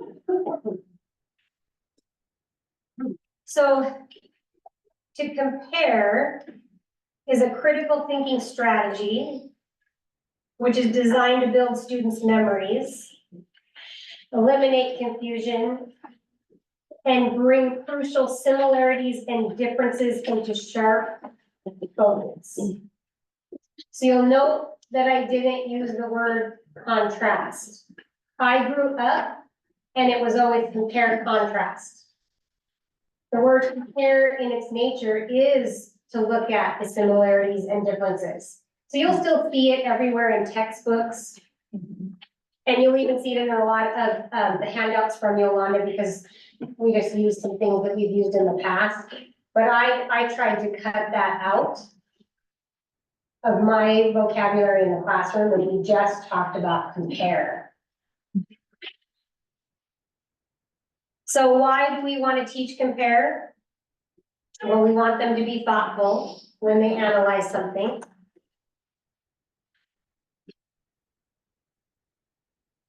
You want students to be able to read 2 pieces of text and then look at their similarities and differences, drawing out common themes or uncommon themes. And when I use the word text, I use it loosely because text is not always the written format that we think it is. It could be a piece of music, it could be a recipe, it could be artwork, it could be, trying to think of something from shop, house plans, which I know there's a more technical word than blueprints, thank you. And then not all of this always have to be done on paper. If you teach in a realm where mostly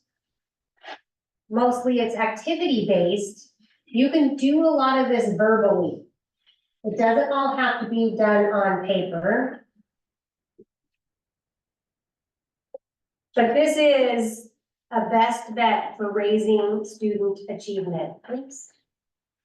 That's what I made there.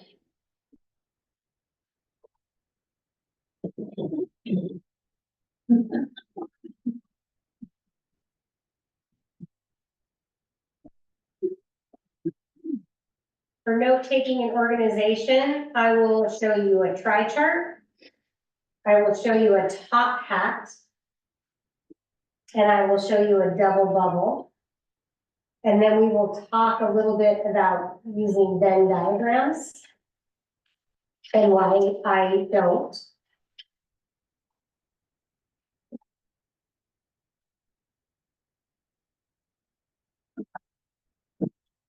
And then, of course, how to compare, read or consume text, activate prior knowledge, identify vocabulary,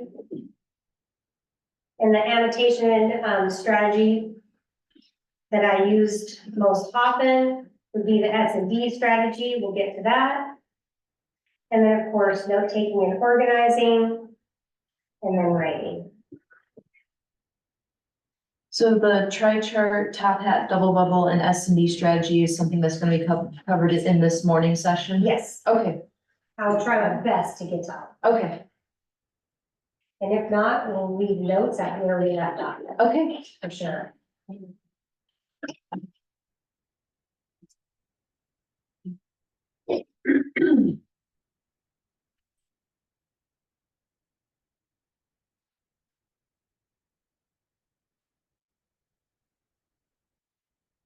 I'm thinking based on the time, and we might not get to actually write the paragraph, but I think that's the piece that Yolanda didn't get to the last time as well, but I'm hoping we get all the parts.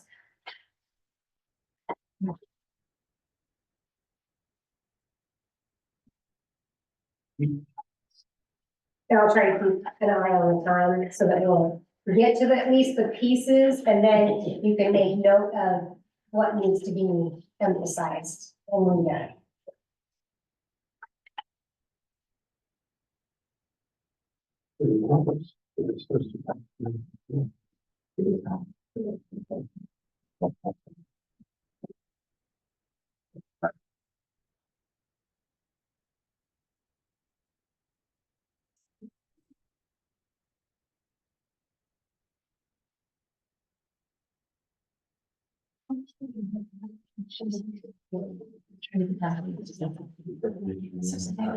What's the name of that? Oh, I want one of those. Yeah.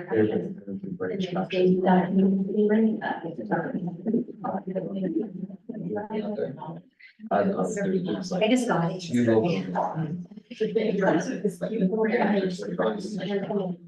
I was thinking it's out there. It's like, you have to drive all the way down. The fair model. I have to do that. Or it's- and it takes like really-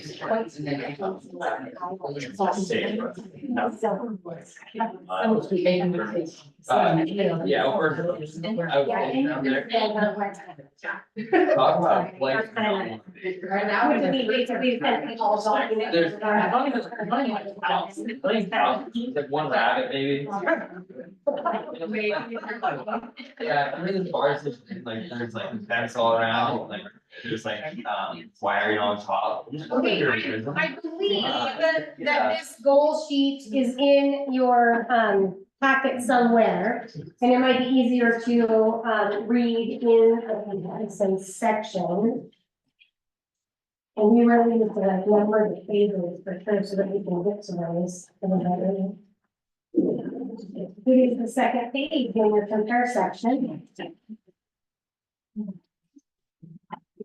So what I would love you to do is to go through the goals and read them on your own and come up with one or two that stand out the most to you. So it's the second page in the compare section. And really that activity that's at the bottom where it says, which of the 5 goals is the most important to you and why, but which one or two stand out?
Is there anyone that stands out the most to anyone in here? 5. 5? And why is that? I believe for me, we try to get our students to make connections. And I think that's a new kind of cultivate those habits, that they automatically search for those connections. And they remember, they have better comprehension, it kind of covers many of the other things. Okay? Yes, sir. On 3 for me, I teach math, Okay, so comprehension is key. comprehension is key. In that difficult language of math, because it is a different language, It's so hard for kids. I like to. With the higher order thinking skills, if they have that, I can do that, it's gonna apply everywhere. Yep, very good. You know, I think you could probably argue for all of them, but I mean, once again, just kind of like grabbing onto one and understanding the importance of this skill, and it is a higher level skill. But it's so important for so many parts of school and life. I think 3 is probably the most important. Okay, Kids, tell us why. kids don't comprehend. So when you ask them, what did they just read? They Yep. read it to you over and over and over. It's like, no, what did you read? Like, tell me about it. So, And they just reread it. It's like, okay, don't reread it to me. Tell me what you read. so giving them a strategy then to tear it apart. So whether you're annotating it and pulling out similarities and differences, and then you're organizing those thoughts into some kind of note-taking skill helps them be able to do that a little bit more. So the pitfalls in the classroom, we'll try to go through them fast because I think you guys will all kind of like understand them, and I want to get to some of the other strategies. Sometimes we use the comparison after learning as either a test or end of chapter questions, and we should use it throughout to emphasize that it's about finding the right answer. It's not about finding the right answer, it's more about the discovery. I did read that wrong. Yeah, not finding it, but rather the discovery along the way. They rush into it before knowing the characteristics and the categories and really being able to pull apart the information. That idea of giving students something to read and letting them try to comprehend it on their own without tearing it apart is so terribly difficult. For a non-reader to sit and struggle and not understand and be able to raise their hand, or giving them the tools they need to tear it apart. Really giving kids information so that they know what to look for. So at the beginning, remembering that they really need the categories because that's most difficult. So any 2 objects can be compared in multiple ways. So which aspects are most important for your class? The next math lesson, which aspects would be most important for them? We're gonna have to tell them that, we'll feed it to them. And then how will they know when they're done and they got it? And we have to give them that kind of that criteria for learning to that checklist. So there's an example, as you describe FDR and Winston Churchill, focus on what made each leader unique, the challenges each faced, and what each accomplished. So we would want to give them some kind of chart so they could pull out that information and have that ready.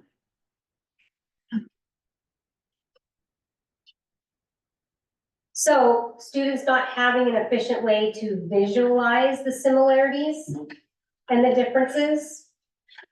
So that common organizer, the Venn diagram, I went away from using it before I even met Yolanda.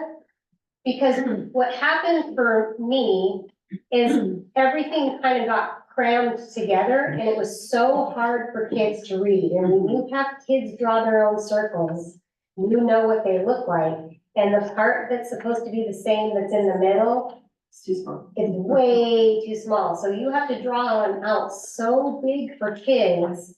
And so when I first started teaching ELA, I was drawing them myself on legal paper for kids, so that I could make sure that that middle, and then I would put lines in everything. So when I learned of the new organizers, the thinking charts made my life so much easier.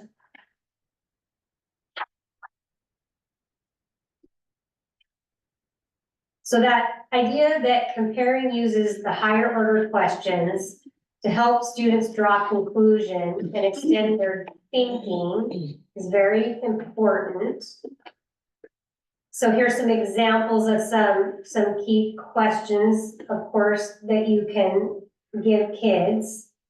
Are reptiles and amphibians more alike or more different? But defend your position.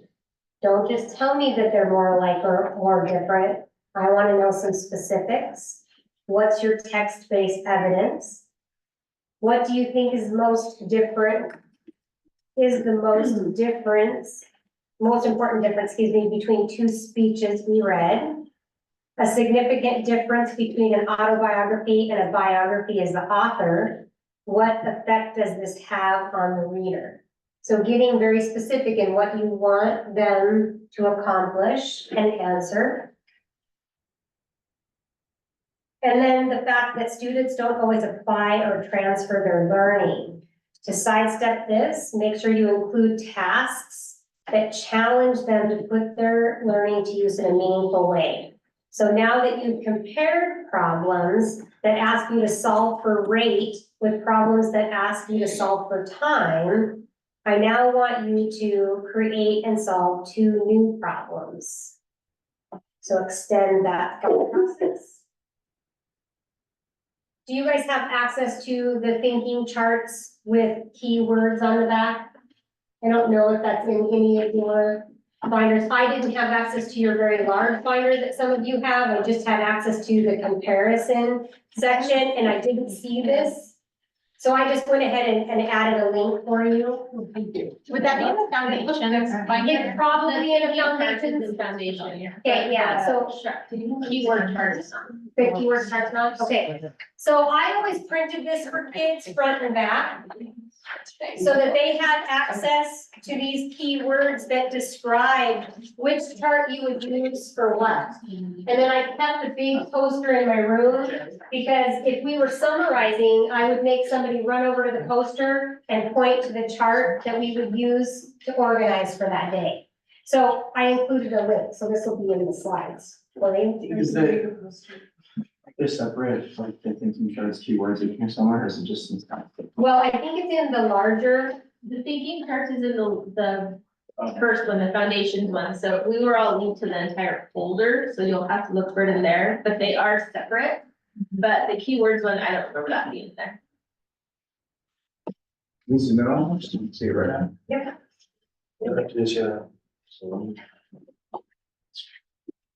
Sorry, I don't always do it. I just want to see how it is. I'm gonna try to do it now.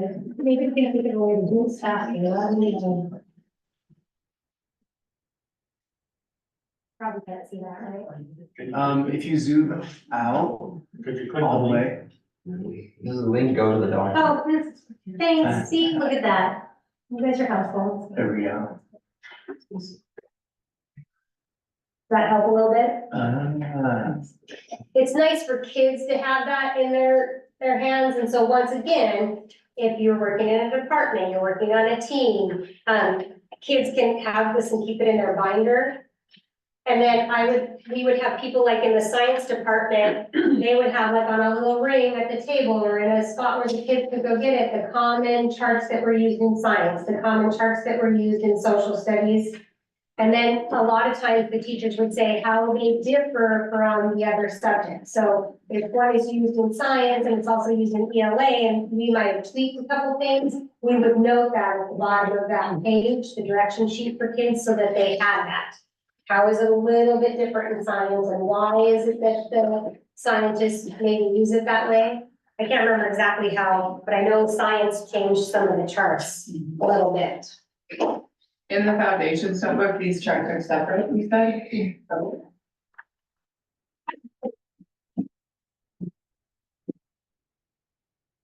But good to get into their hands.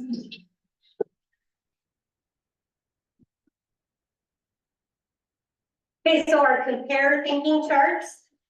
So, the double bubble is used for comparing. We'll talk a little bit about that.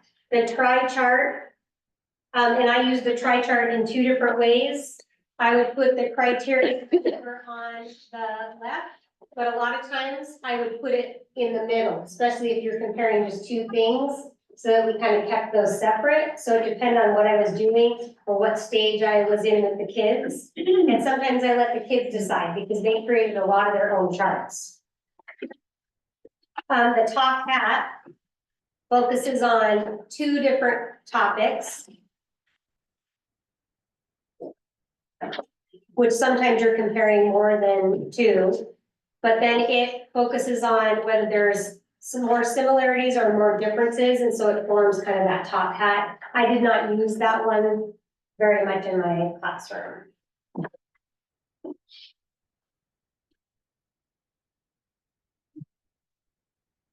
Okay, so I gave you access to the lesson planning pages. I believe Yolanda gave you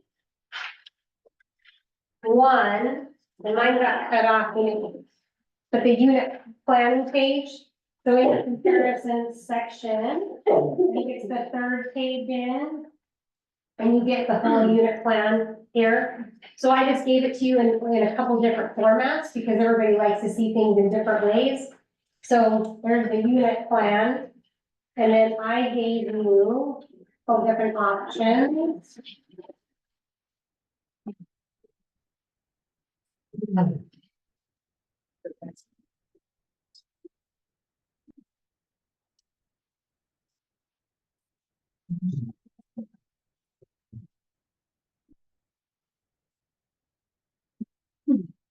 So here's an example of what was used in some classrooms for planning in middle and high school.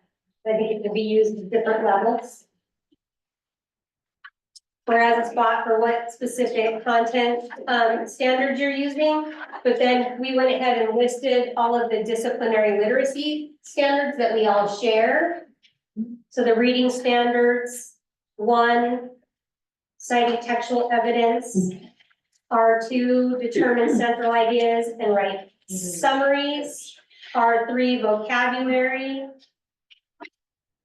W2 for writing, write informative and explanatory text because compare can be a part of those. W4, produce clear and coherent writing. W5, develop and strengthen the writing by planning. W9, drawing evidence. And also 6, in some circumstances, using technology. So then underneath would be kind of the phases for compare writing.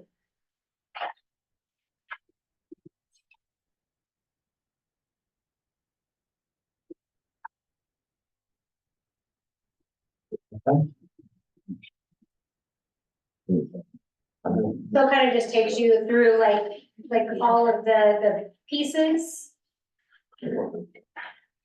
But then I also found this one that was used.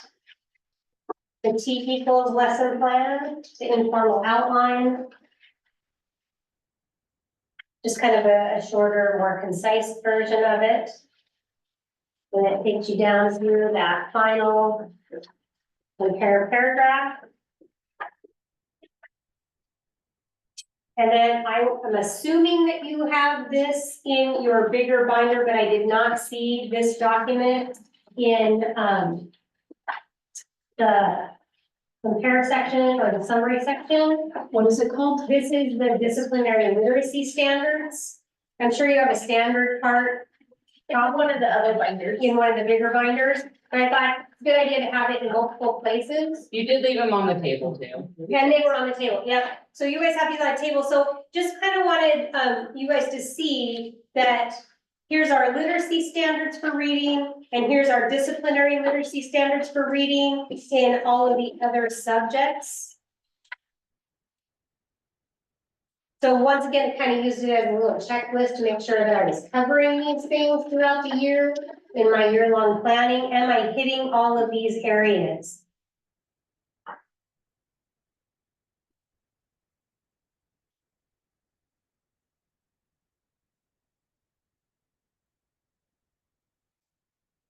In high school, I teach not high school.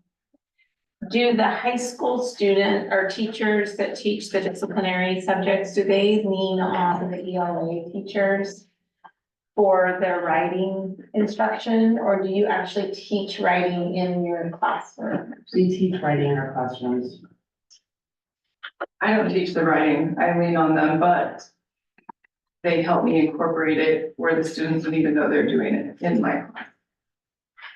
And I think that it's that evolution piece that needs to happen to a degree where we have to do more talking, because if we're not doing the talking, then we're gonna have to be doing more of the instructing, because we can't just assume it's being done in someone else's class. Right. And then there can be some tweaks, because scientists write differently than authors and historians and mathematicians. Where mathematicians might be closer related to the scientific type of writing, so we have to just be so careful for kids.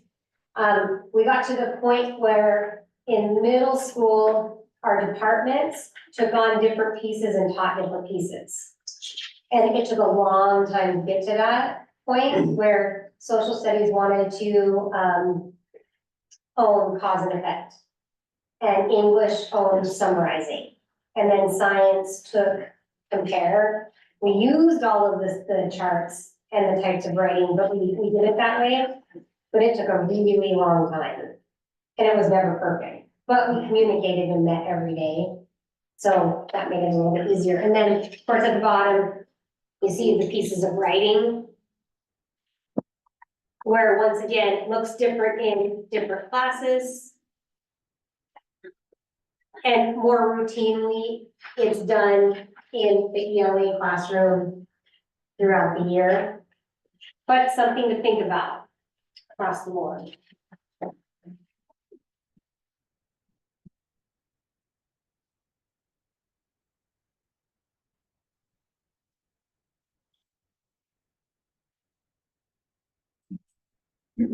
All right, so we're gonna work with one of the strategies. And so if I could get a couple of helpers, I would love that. Somebody would give everybody some skills, and somebody would give everybody some M&Ms.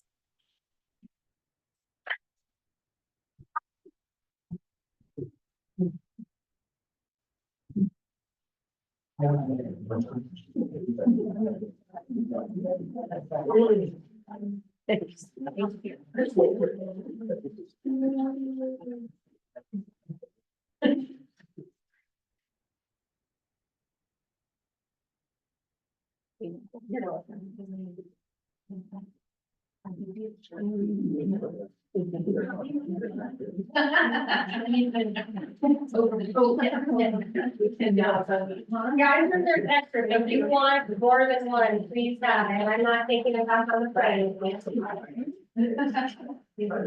Come on, grab my back.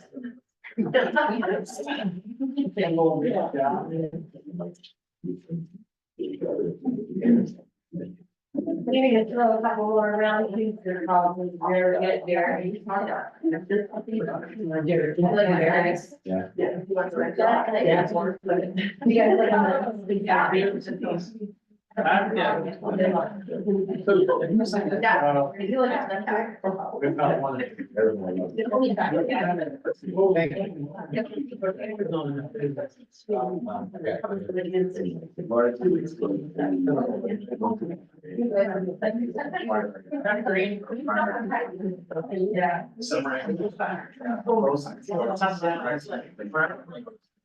Yeah. Okay, so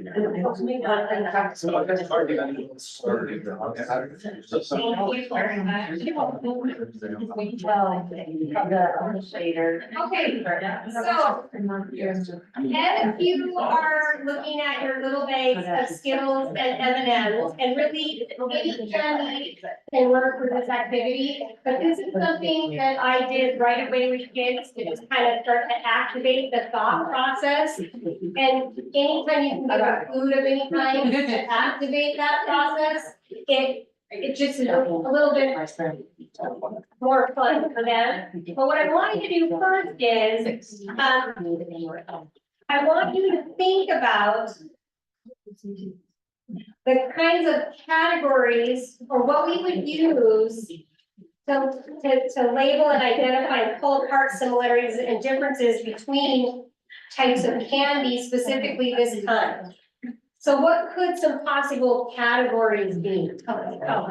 Inside. The outside and the inside. Okay, so outside, inside, those are good words. What do you say? Shape, Textures. texture, Flavor. flavors, Maybe flaws, like minor, like, oh, games or anything. claws, weight. Ooh, that's. Ingredient. Think of that, okay, that was really good. Okay, so what I would normally do with kids is I would try to get them at this point to start to give me some categories, especially when it comes to something that they really, really know. And so I will tell you that you can put anything you want in the sections for your categories, but the ones that, and I love the inside and the outside piece of it too, would go with a lot of different, I mean, some of the elaborations that we came up with, but, colors. So appearance, so what you could do is you could have kids do a sort, and they could put on a sticky note all those different things that you said. And then what I would have them do is, did Yolanda do any of that, an activity with you where you sorted and put things in like files? Because that's how I would get down to the categories in this, is I would say, okay, so the colors and everything that would be related to maybe the outside of them, the shape, maybe we would say appearance. Texture. Okay, and then you could say texture. And you could also maybe talk about texture being consistency. Maybe it's part of the ingredients. So there's a lot of different things that you could use though, but you kind of draw in what kids are saying and then keep remaining for kids as you're going through. And then you could also say,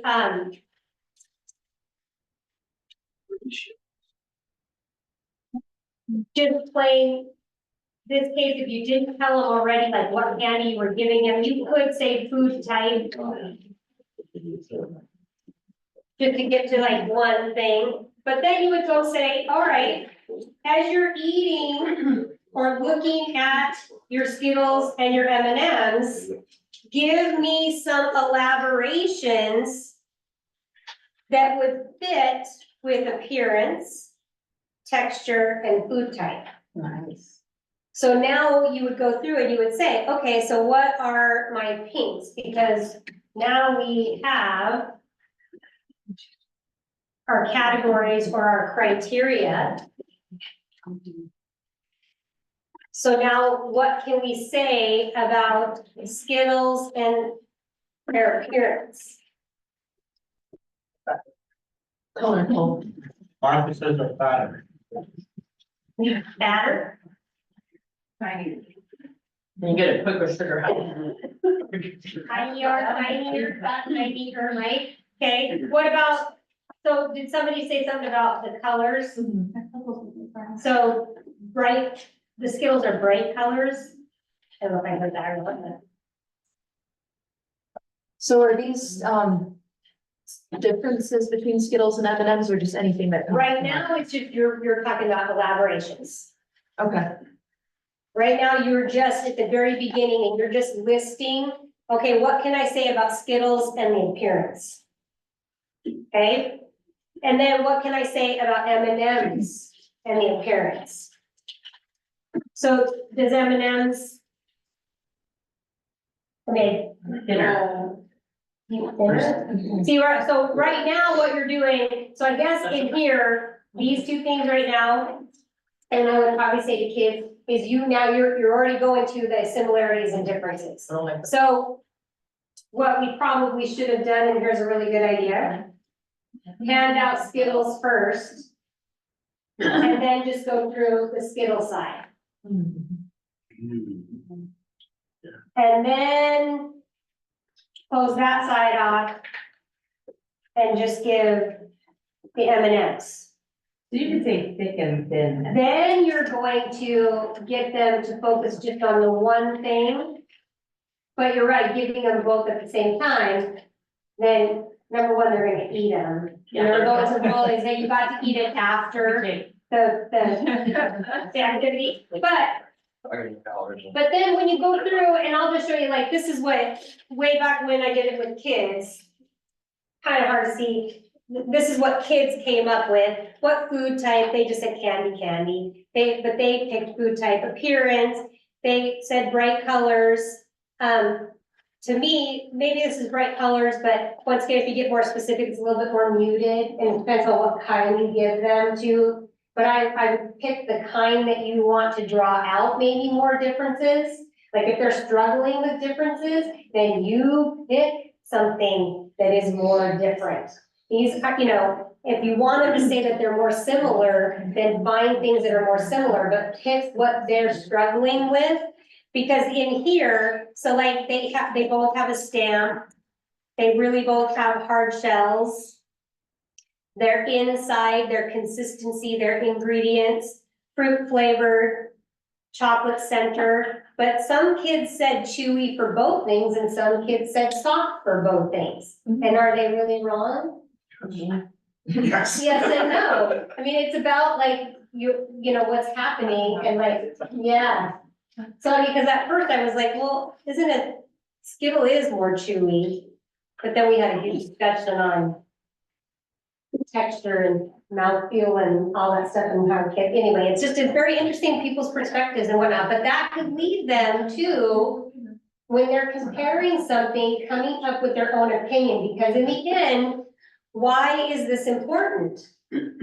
Well, comparing Skittles and M&Ms in the real world is probably not the most, practical thing. However, to get them to say right now,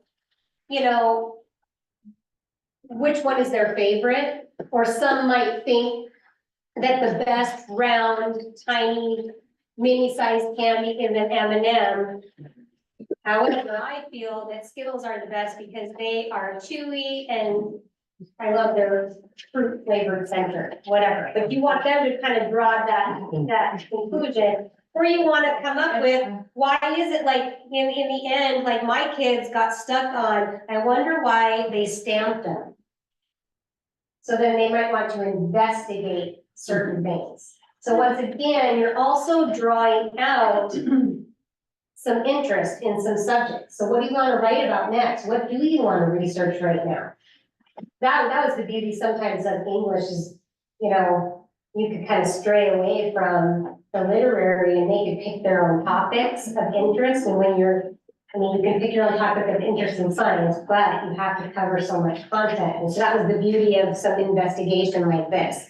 So this is one of those activities, which once again, I wish I would have started with one side over the other, because you really want to focus on just describing. It's kind of like you want to know the vocabulary words before you go any further. You really want to know the definition of something because you can't really describe it unless you can define it first, which is part of the definition. But then if I'm going to extend that and take two words and I'm going to point out similarities and differences, I really need to understand the words.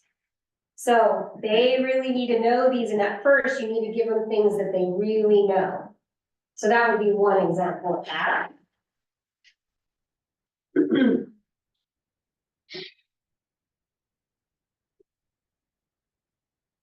Not that you would need to have that link, but that link is in there if you want to do that, but, and I always like to do sometimes just the fun little tiny, print the little pictures on them. But we did, when I was first teaching we compared the monsters from Monsters Inc. Because I could show them a quick little video. I did a lot of like Pixar movies where I just showed like 1, 2, 3 minutes of something. But if you're comparing sports and how you play this sport and this one, showing videos or having demonstrations and whatnot in this whole process. So then the sports would be T equals sports? You could, yep. Or you could do whatever monsters or, okay. Yep. I think I did T equals Monsters Inc. Monsters. And first, I just picked Mike and Sully because I thought those were the two that they would want to. And then after we thoroughly went through Mike and Sully, then they could pick Mike or Sully and then another monster, or they could pick 2 other monsters. And so we just kind of extended that. What grade level did you do that? That was 7th grade.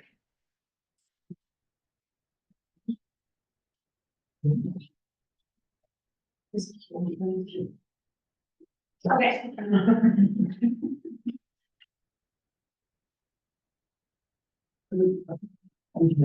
So, phase 1.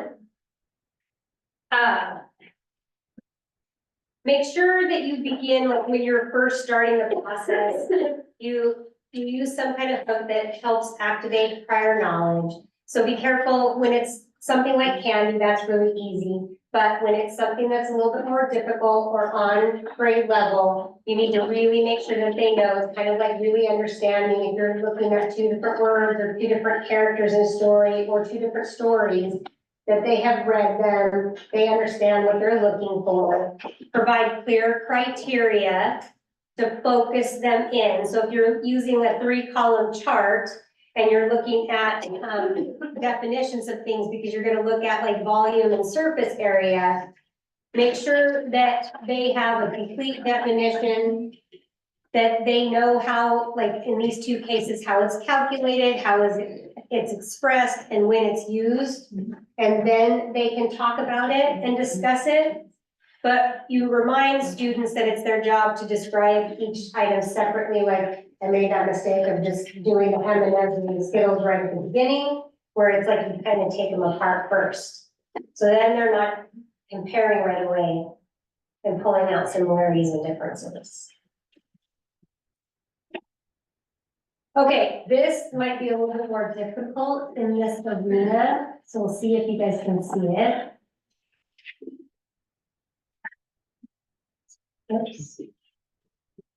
And I can't really blow it up too much, but I will help you. Now, this is a very old chart, but I like to dig out the old stuff sometimes because the kids don't know like what phones used to look like. But the first time I did it, I had a BlackBerry on it. And then of course, this is around about when I ended in the classroom, so you can kind of see where I was in my teaching. But I liked to do things like this where I could find something that's real world for them, that they're really interested in. And I would say, if I'm really working on trying to figure out the categories and criteria, I would give them something like this as a bell ringer. And I would say, okay, so I have 4 different phones and I've given you the Samsung, oh, that is the old BlackBerry, but the newer of the 2 that I had anyway, the Nokia and the Apple. And I would say, okay, so here's some information. I want you to find the missing criteria. So I wanted them to name it. And so what would that first box be?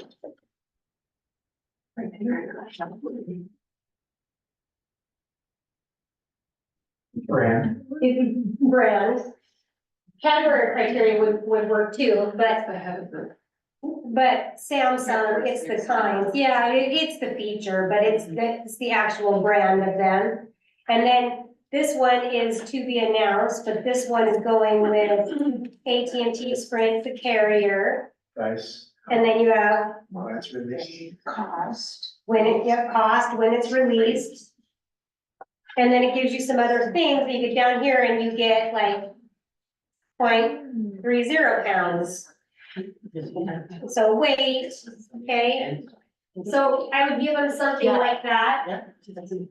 But then, of course, give them the full chart, so you can cover any parts of it depending on where your kids are.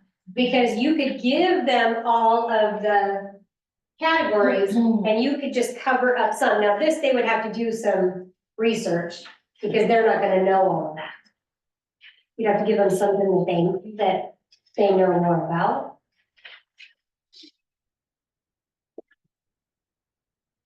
So phase 2 of comparison, asking students to use their descriptions and criteria from phase 1 to search for important similarities and differences. And so providing these charts, which you already have used some, but here is a compare template where you put the criteria down the middle and you have item 1 and item 2 on the outside. And then the typical chart is to have the criteria down the left with the items over to the right. And then that way you can keep going and have multiple items. The double bubble, I would never do more than 2 things or it will get messy, and we'll look at a couple of pictures. But when you work with a double bubble, your items are your center bubbles. These would be similarities. And of course, the outside would be differences, but what you need to do for kids' brains is that whatever you're comparing, whatever feature, this feature is the same as this feature, and then I would color code the times I've used it. So I would highlight that blue and that one blue, so it would stand out. Now, that's good for a lot of kids that are right-brained. They can see this in such a different way. So it's not a bad chart, it just wasn't my favorite organizational chart, but I did teach it to kids and we used it so that when I told them they could pick a chart, they could pick whichever one they wanted, I didn't care. As long as they knew it really well and could label it. And so then once again, here is your top hat. And in a top hat, generally speaking, you didn't always have a spot to list your categories, and so we just put a spot on the outside.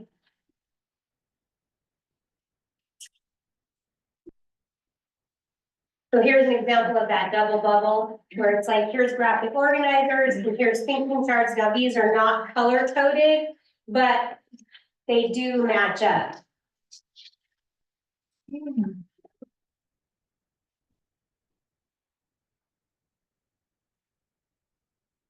So knight and samurai, similarities, origin, where they're located, religion.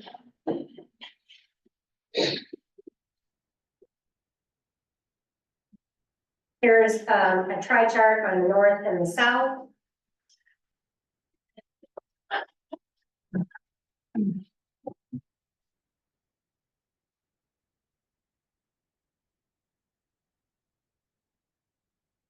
Of course, with a conclusion at the end, after they looked at the economy and the population, took their notes. The regional differences between the north and the south are so great that they caused conflicts and arguments between the regions and made it hard for both regions to combine forces or work together as one industry.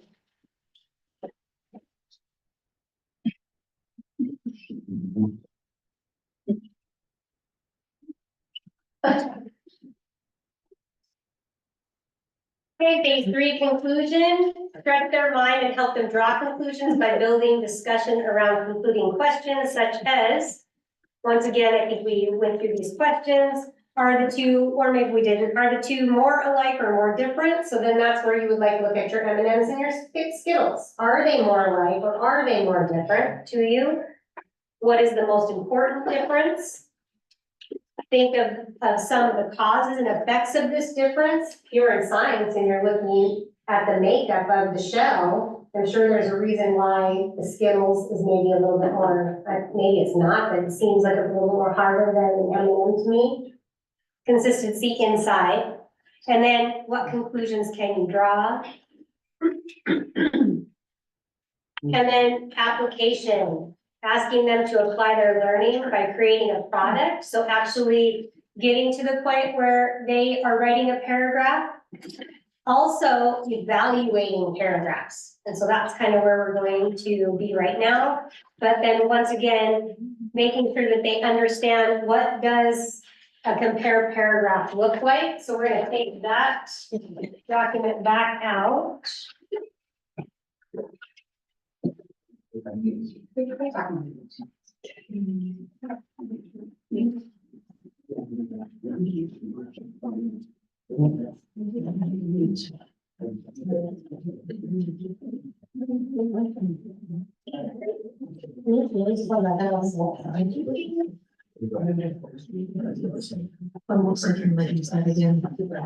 Okay, so on a compare paragraph, I would make sure that kids, before we actually got some compare paragraphs out and analyzed them and even started to write our own, I would make sure that they get out their special paragraph page and they understand that our outline forms for when we're note taking or processing or organizing would be a top hat, double bubble, or a tri-chart.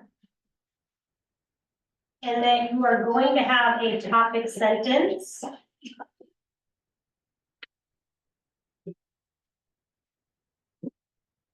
Your criteria will be mostly included, although some really great paragraphs, it's just understood.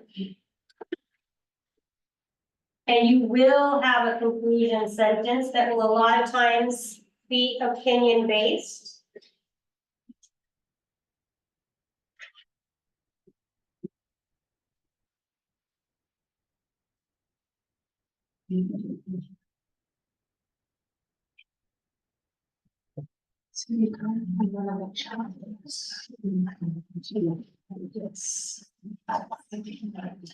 Okay, so the chart kind of precedes this and then you put it in that format. Okay. Okay. All right, I am going to, we're gonna work with Thank you. these two paragraphs and hopefully we'll get through them. Yeah.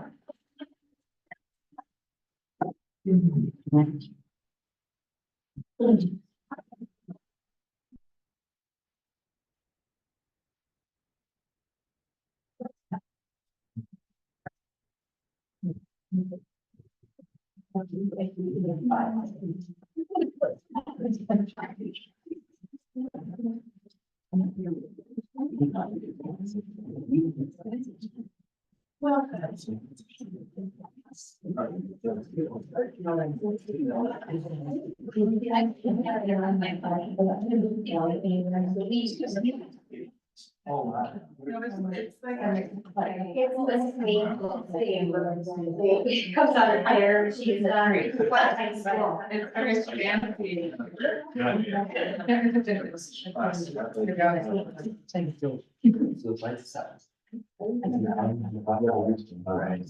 All right, we are actually going to start off with the paragraph, my dogs. And so I just want you guys to kind of follow along, if you wouldn't mind. Although I raised Marcy and Obi from puppies, they have completely diverse personalities. Obi is a 6-year-old male toy Pomeranian, whereas Macy, or Marcy, excuse me, is a 1-year-old female Boston Terrier. Obi is small and soft, unlike Marcy, who has bristly hair and is much bigger. Marcy insists on sleeping on the bed under the covers every night.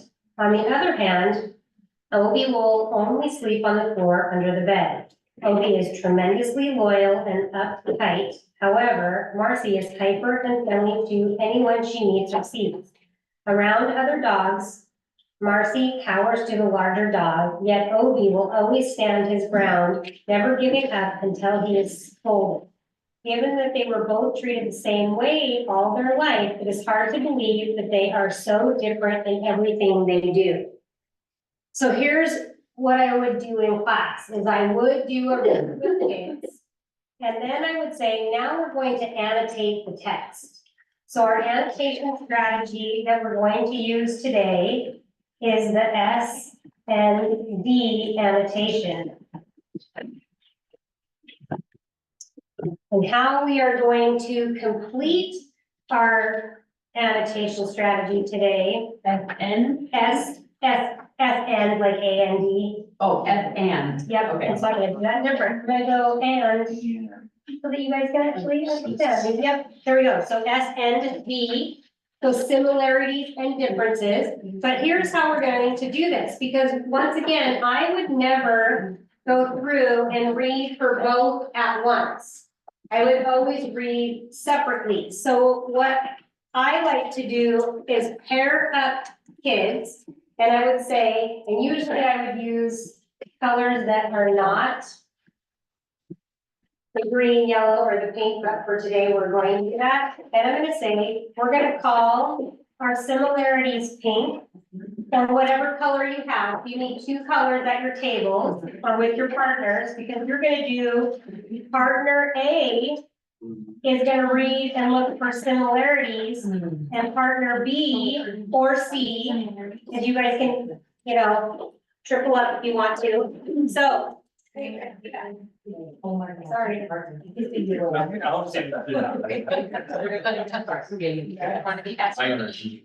Okay, so what you're gonna do is you're gonna look for S's and D's that you go through. And so you're just gonna mark them, and I would always tell kids, and you guys are adults, so you can do whatever you want, but I said to kids, whenever we're going through and we're annotating, we're looking for circle one, underline a few, or similarities and differences, I would always say, use a pencil first.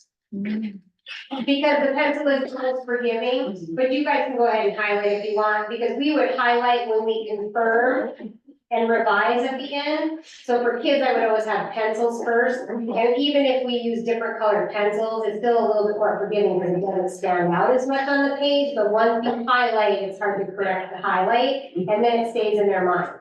So just remember that we're adults and we're gonna use different, so when you go through, you read it, you're gonna look for similarities and differences. And then what we'll do is I'll give you a minute to do that. And then with your partners, then you would share. And you would say, okay, here's the similarities I found. And then the other partner would say, oh, here's the differences. And then we would cross-reference. And then we would confirm and revise on our page. And as a class, if we were doing it all together, then we would call out.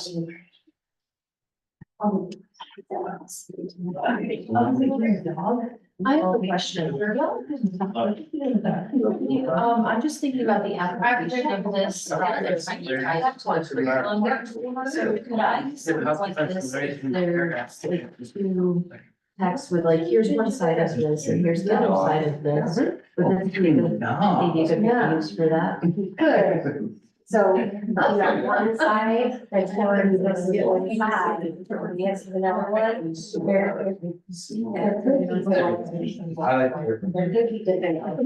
You would probably want to have this for both. This is. But if once you're reading this, you're looking at the similarities and differences in here. So what else would you? I will just tell you what I'm thinking. I'm thinking about, the high school standards they have.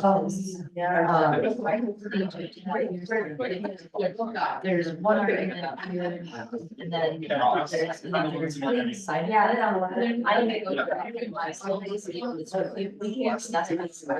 Yeah, no, I think that would work very well. And then with the similar adaptations for my own clarification, so I'm reading boarding school and then my dog is. Well, I have. What am I? And that was a good mistake, honestly, not to say that, they're just two separate, like, they're meant to next to you, one to the throat. And so we're just tearing apart, right, they're very much more. Okay, so because I just looked at the clock, it is 11:15, I'm gonna speed through just some of this so that, I can show you, and I hope I did this in the lecture, we don't have time to do it. Also, she says. So on that page, the My Docs and Work in School, those were both student written paragraphs when we were comparing. And so what I always do at the beginning is I always pull out, either I write it at their level or I pull from past years. And we would go through and I would do that strategy on both of these, and I would do it on several things before they even, you know, were writing their own, okay? But then I would go through and I would also color code. And I would highlight what's the topic sentence, what's the category criteria yellow sentence, what's the elaboration sentence, where are the significant and supporting details? So we would do that over and over and over again until I could test them and make it pretty much 80% of the time, get it 80% correct before we would move on.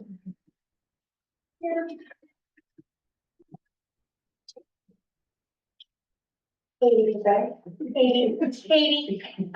So in your packet, which we're not gonna get to all of those pieces right now, there is an old version of how we outlined compare, and it uses terms, I just want to correct a couple of things. So on this page that's in your packet, okay, we use descriptors, and instead you want that to be criteria. So I'm just gonna kind of show you my notes. Okay, it's in. This is in the compare packet. So here were some notes that I was gonna tell you, and I'm just gonna whip through it really quick, so let's get to the end. But instead of descriptors, which they are descriptors, but we mostly use the word categories or criteria. And then we used to say, are you gonna compare or contrast? We don't do that. We say, are they more similar or different? What are the similarities? What are the differences? And then what categories from up above are you really gonna look at when you are comparing? And then the types of topic sentences, and this is all listed in the steps in there. So if you wanna go through the rest of that section that we won't have time to get to today, but good topic sentences for a compare paragraph would be although sentences, but yet so sentences. And this, it is listed in your notes in there, but then 2, 3, 4-part sentences or power number, power statements. Those are the kind of topic sentences that we would use. What was that last one? Power statements. These are different for in two ways or 3 ways. Did that all go back? What? Did that all go back in circle? Yeah, although is a good statement, and then but yet so. But yes. Yep. And so of course, to me, the power number statements, those are a little bit more lower level topic sentences, but they're great to start with. But as you go up in education or for your higher level kids, you're gonna want to use more although and then but yet so statements.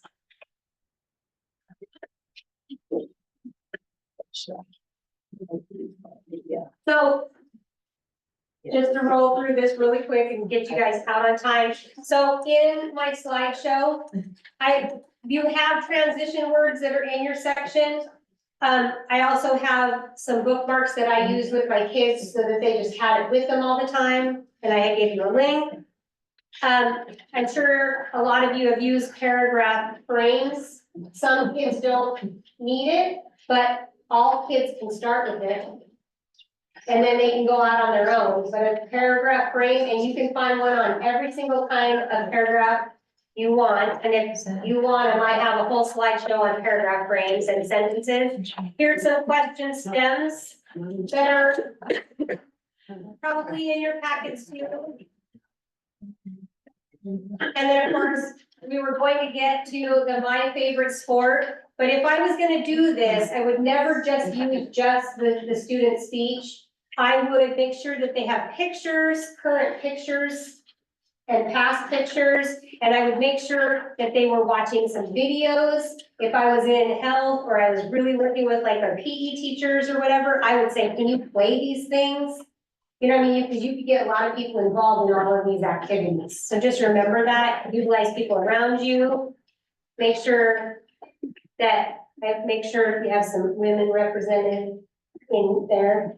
And then the last thing that I was gonna go over with you, and I think Yolanda's gonna do this in this afternoon's session, so hopefully she gets to it. But this is semantic feature analysis. If you've never done it, this is a really cool way to analyze something where you put your words in your concept and your features.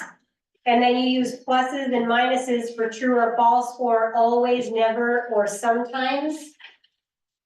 And here's like just a couple of examples. So, you have monsters, so you could do characters, you could do shapes, you could do equations, and then you could put some features across the top, and then kids can analyze. Here's using, myths and folktales. There's some, quadrilaterals. Some bugs.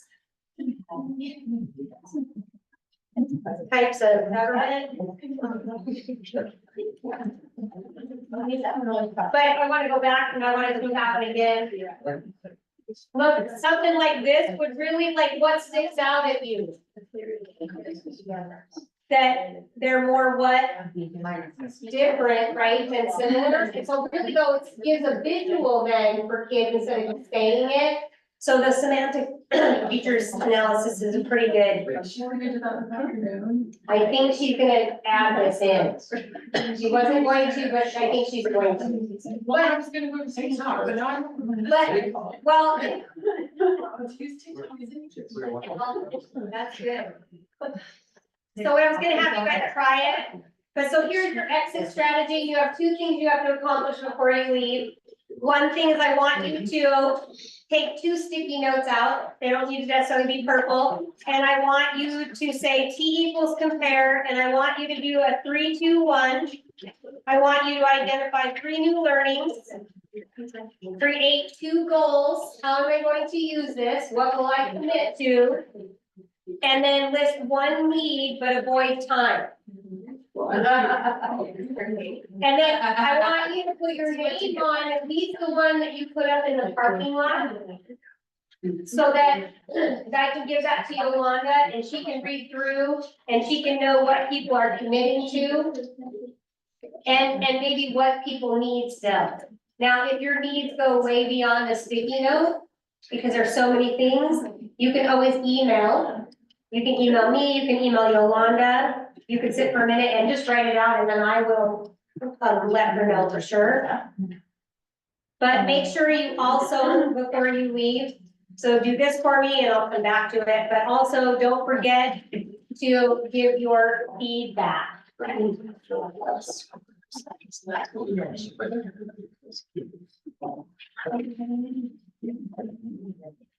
Then anything on the table that there was left over, like sticky notes or highlighters, if you need an extra set, take them with you.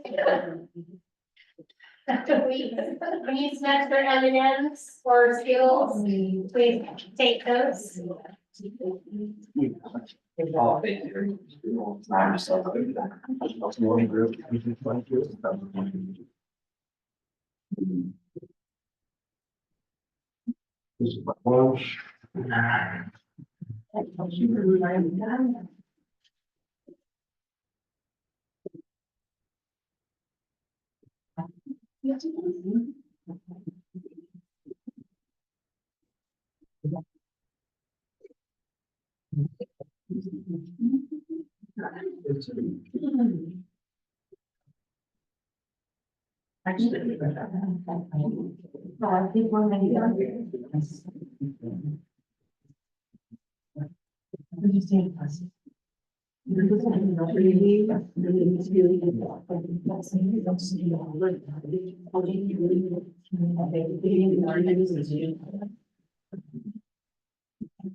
Yeah. I think that's very important for you. That's why it's on a shoe on the hand. And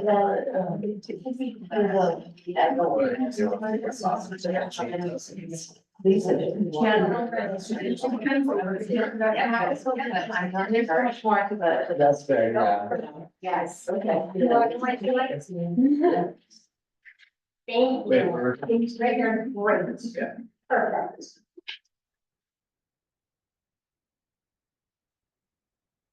Thank you very much. I hope another guy should enjoy your lunch. So, I don't know. Okay, I'm very certain that certain big points for everything. So, yeah, this stuff down in I mean, yeah, well, this right here should be paying something. I got lost in what I was doing. Thank you. Okay, so this way that strategies for using social media. And then it's here, right? How you. Yes, yes. On the special paragraph page, if I got confused in time and everything, if I highlighted all of this yellow, part of it's yellow, part of it's pink, and then of course the dashes and dots are pink. If I didn't quite get that there, I apologize. And I think this is a great thing.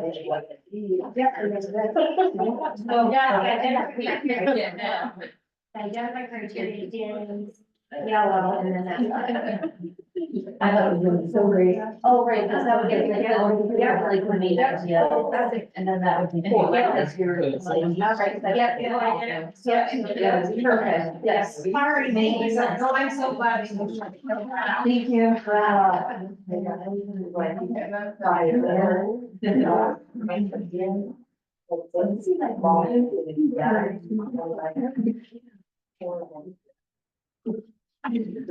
Yeah, I think I would. We think everyone's your mom, but like. Yeah, I saw that earlier. Nice to meet you. I mean, I think she's already talked about it. I told them.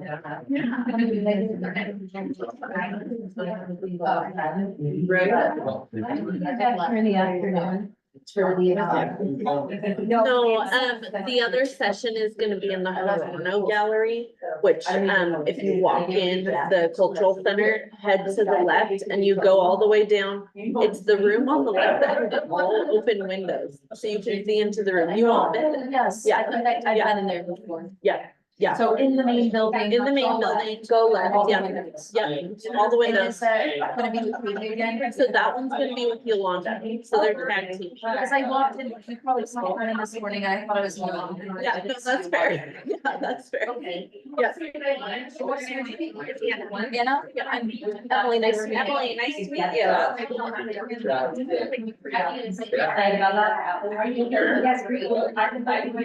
Thanks, Brandy and Lisa. Yeah. Well, one's for you, one's for.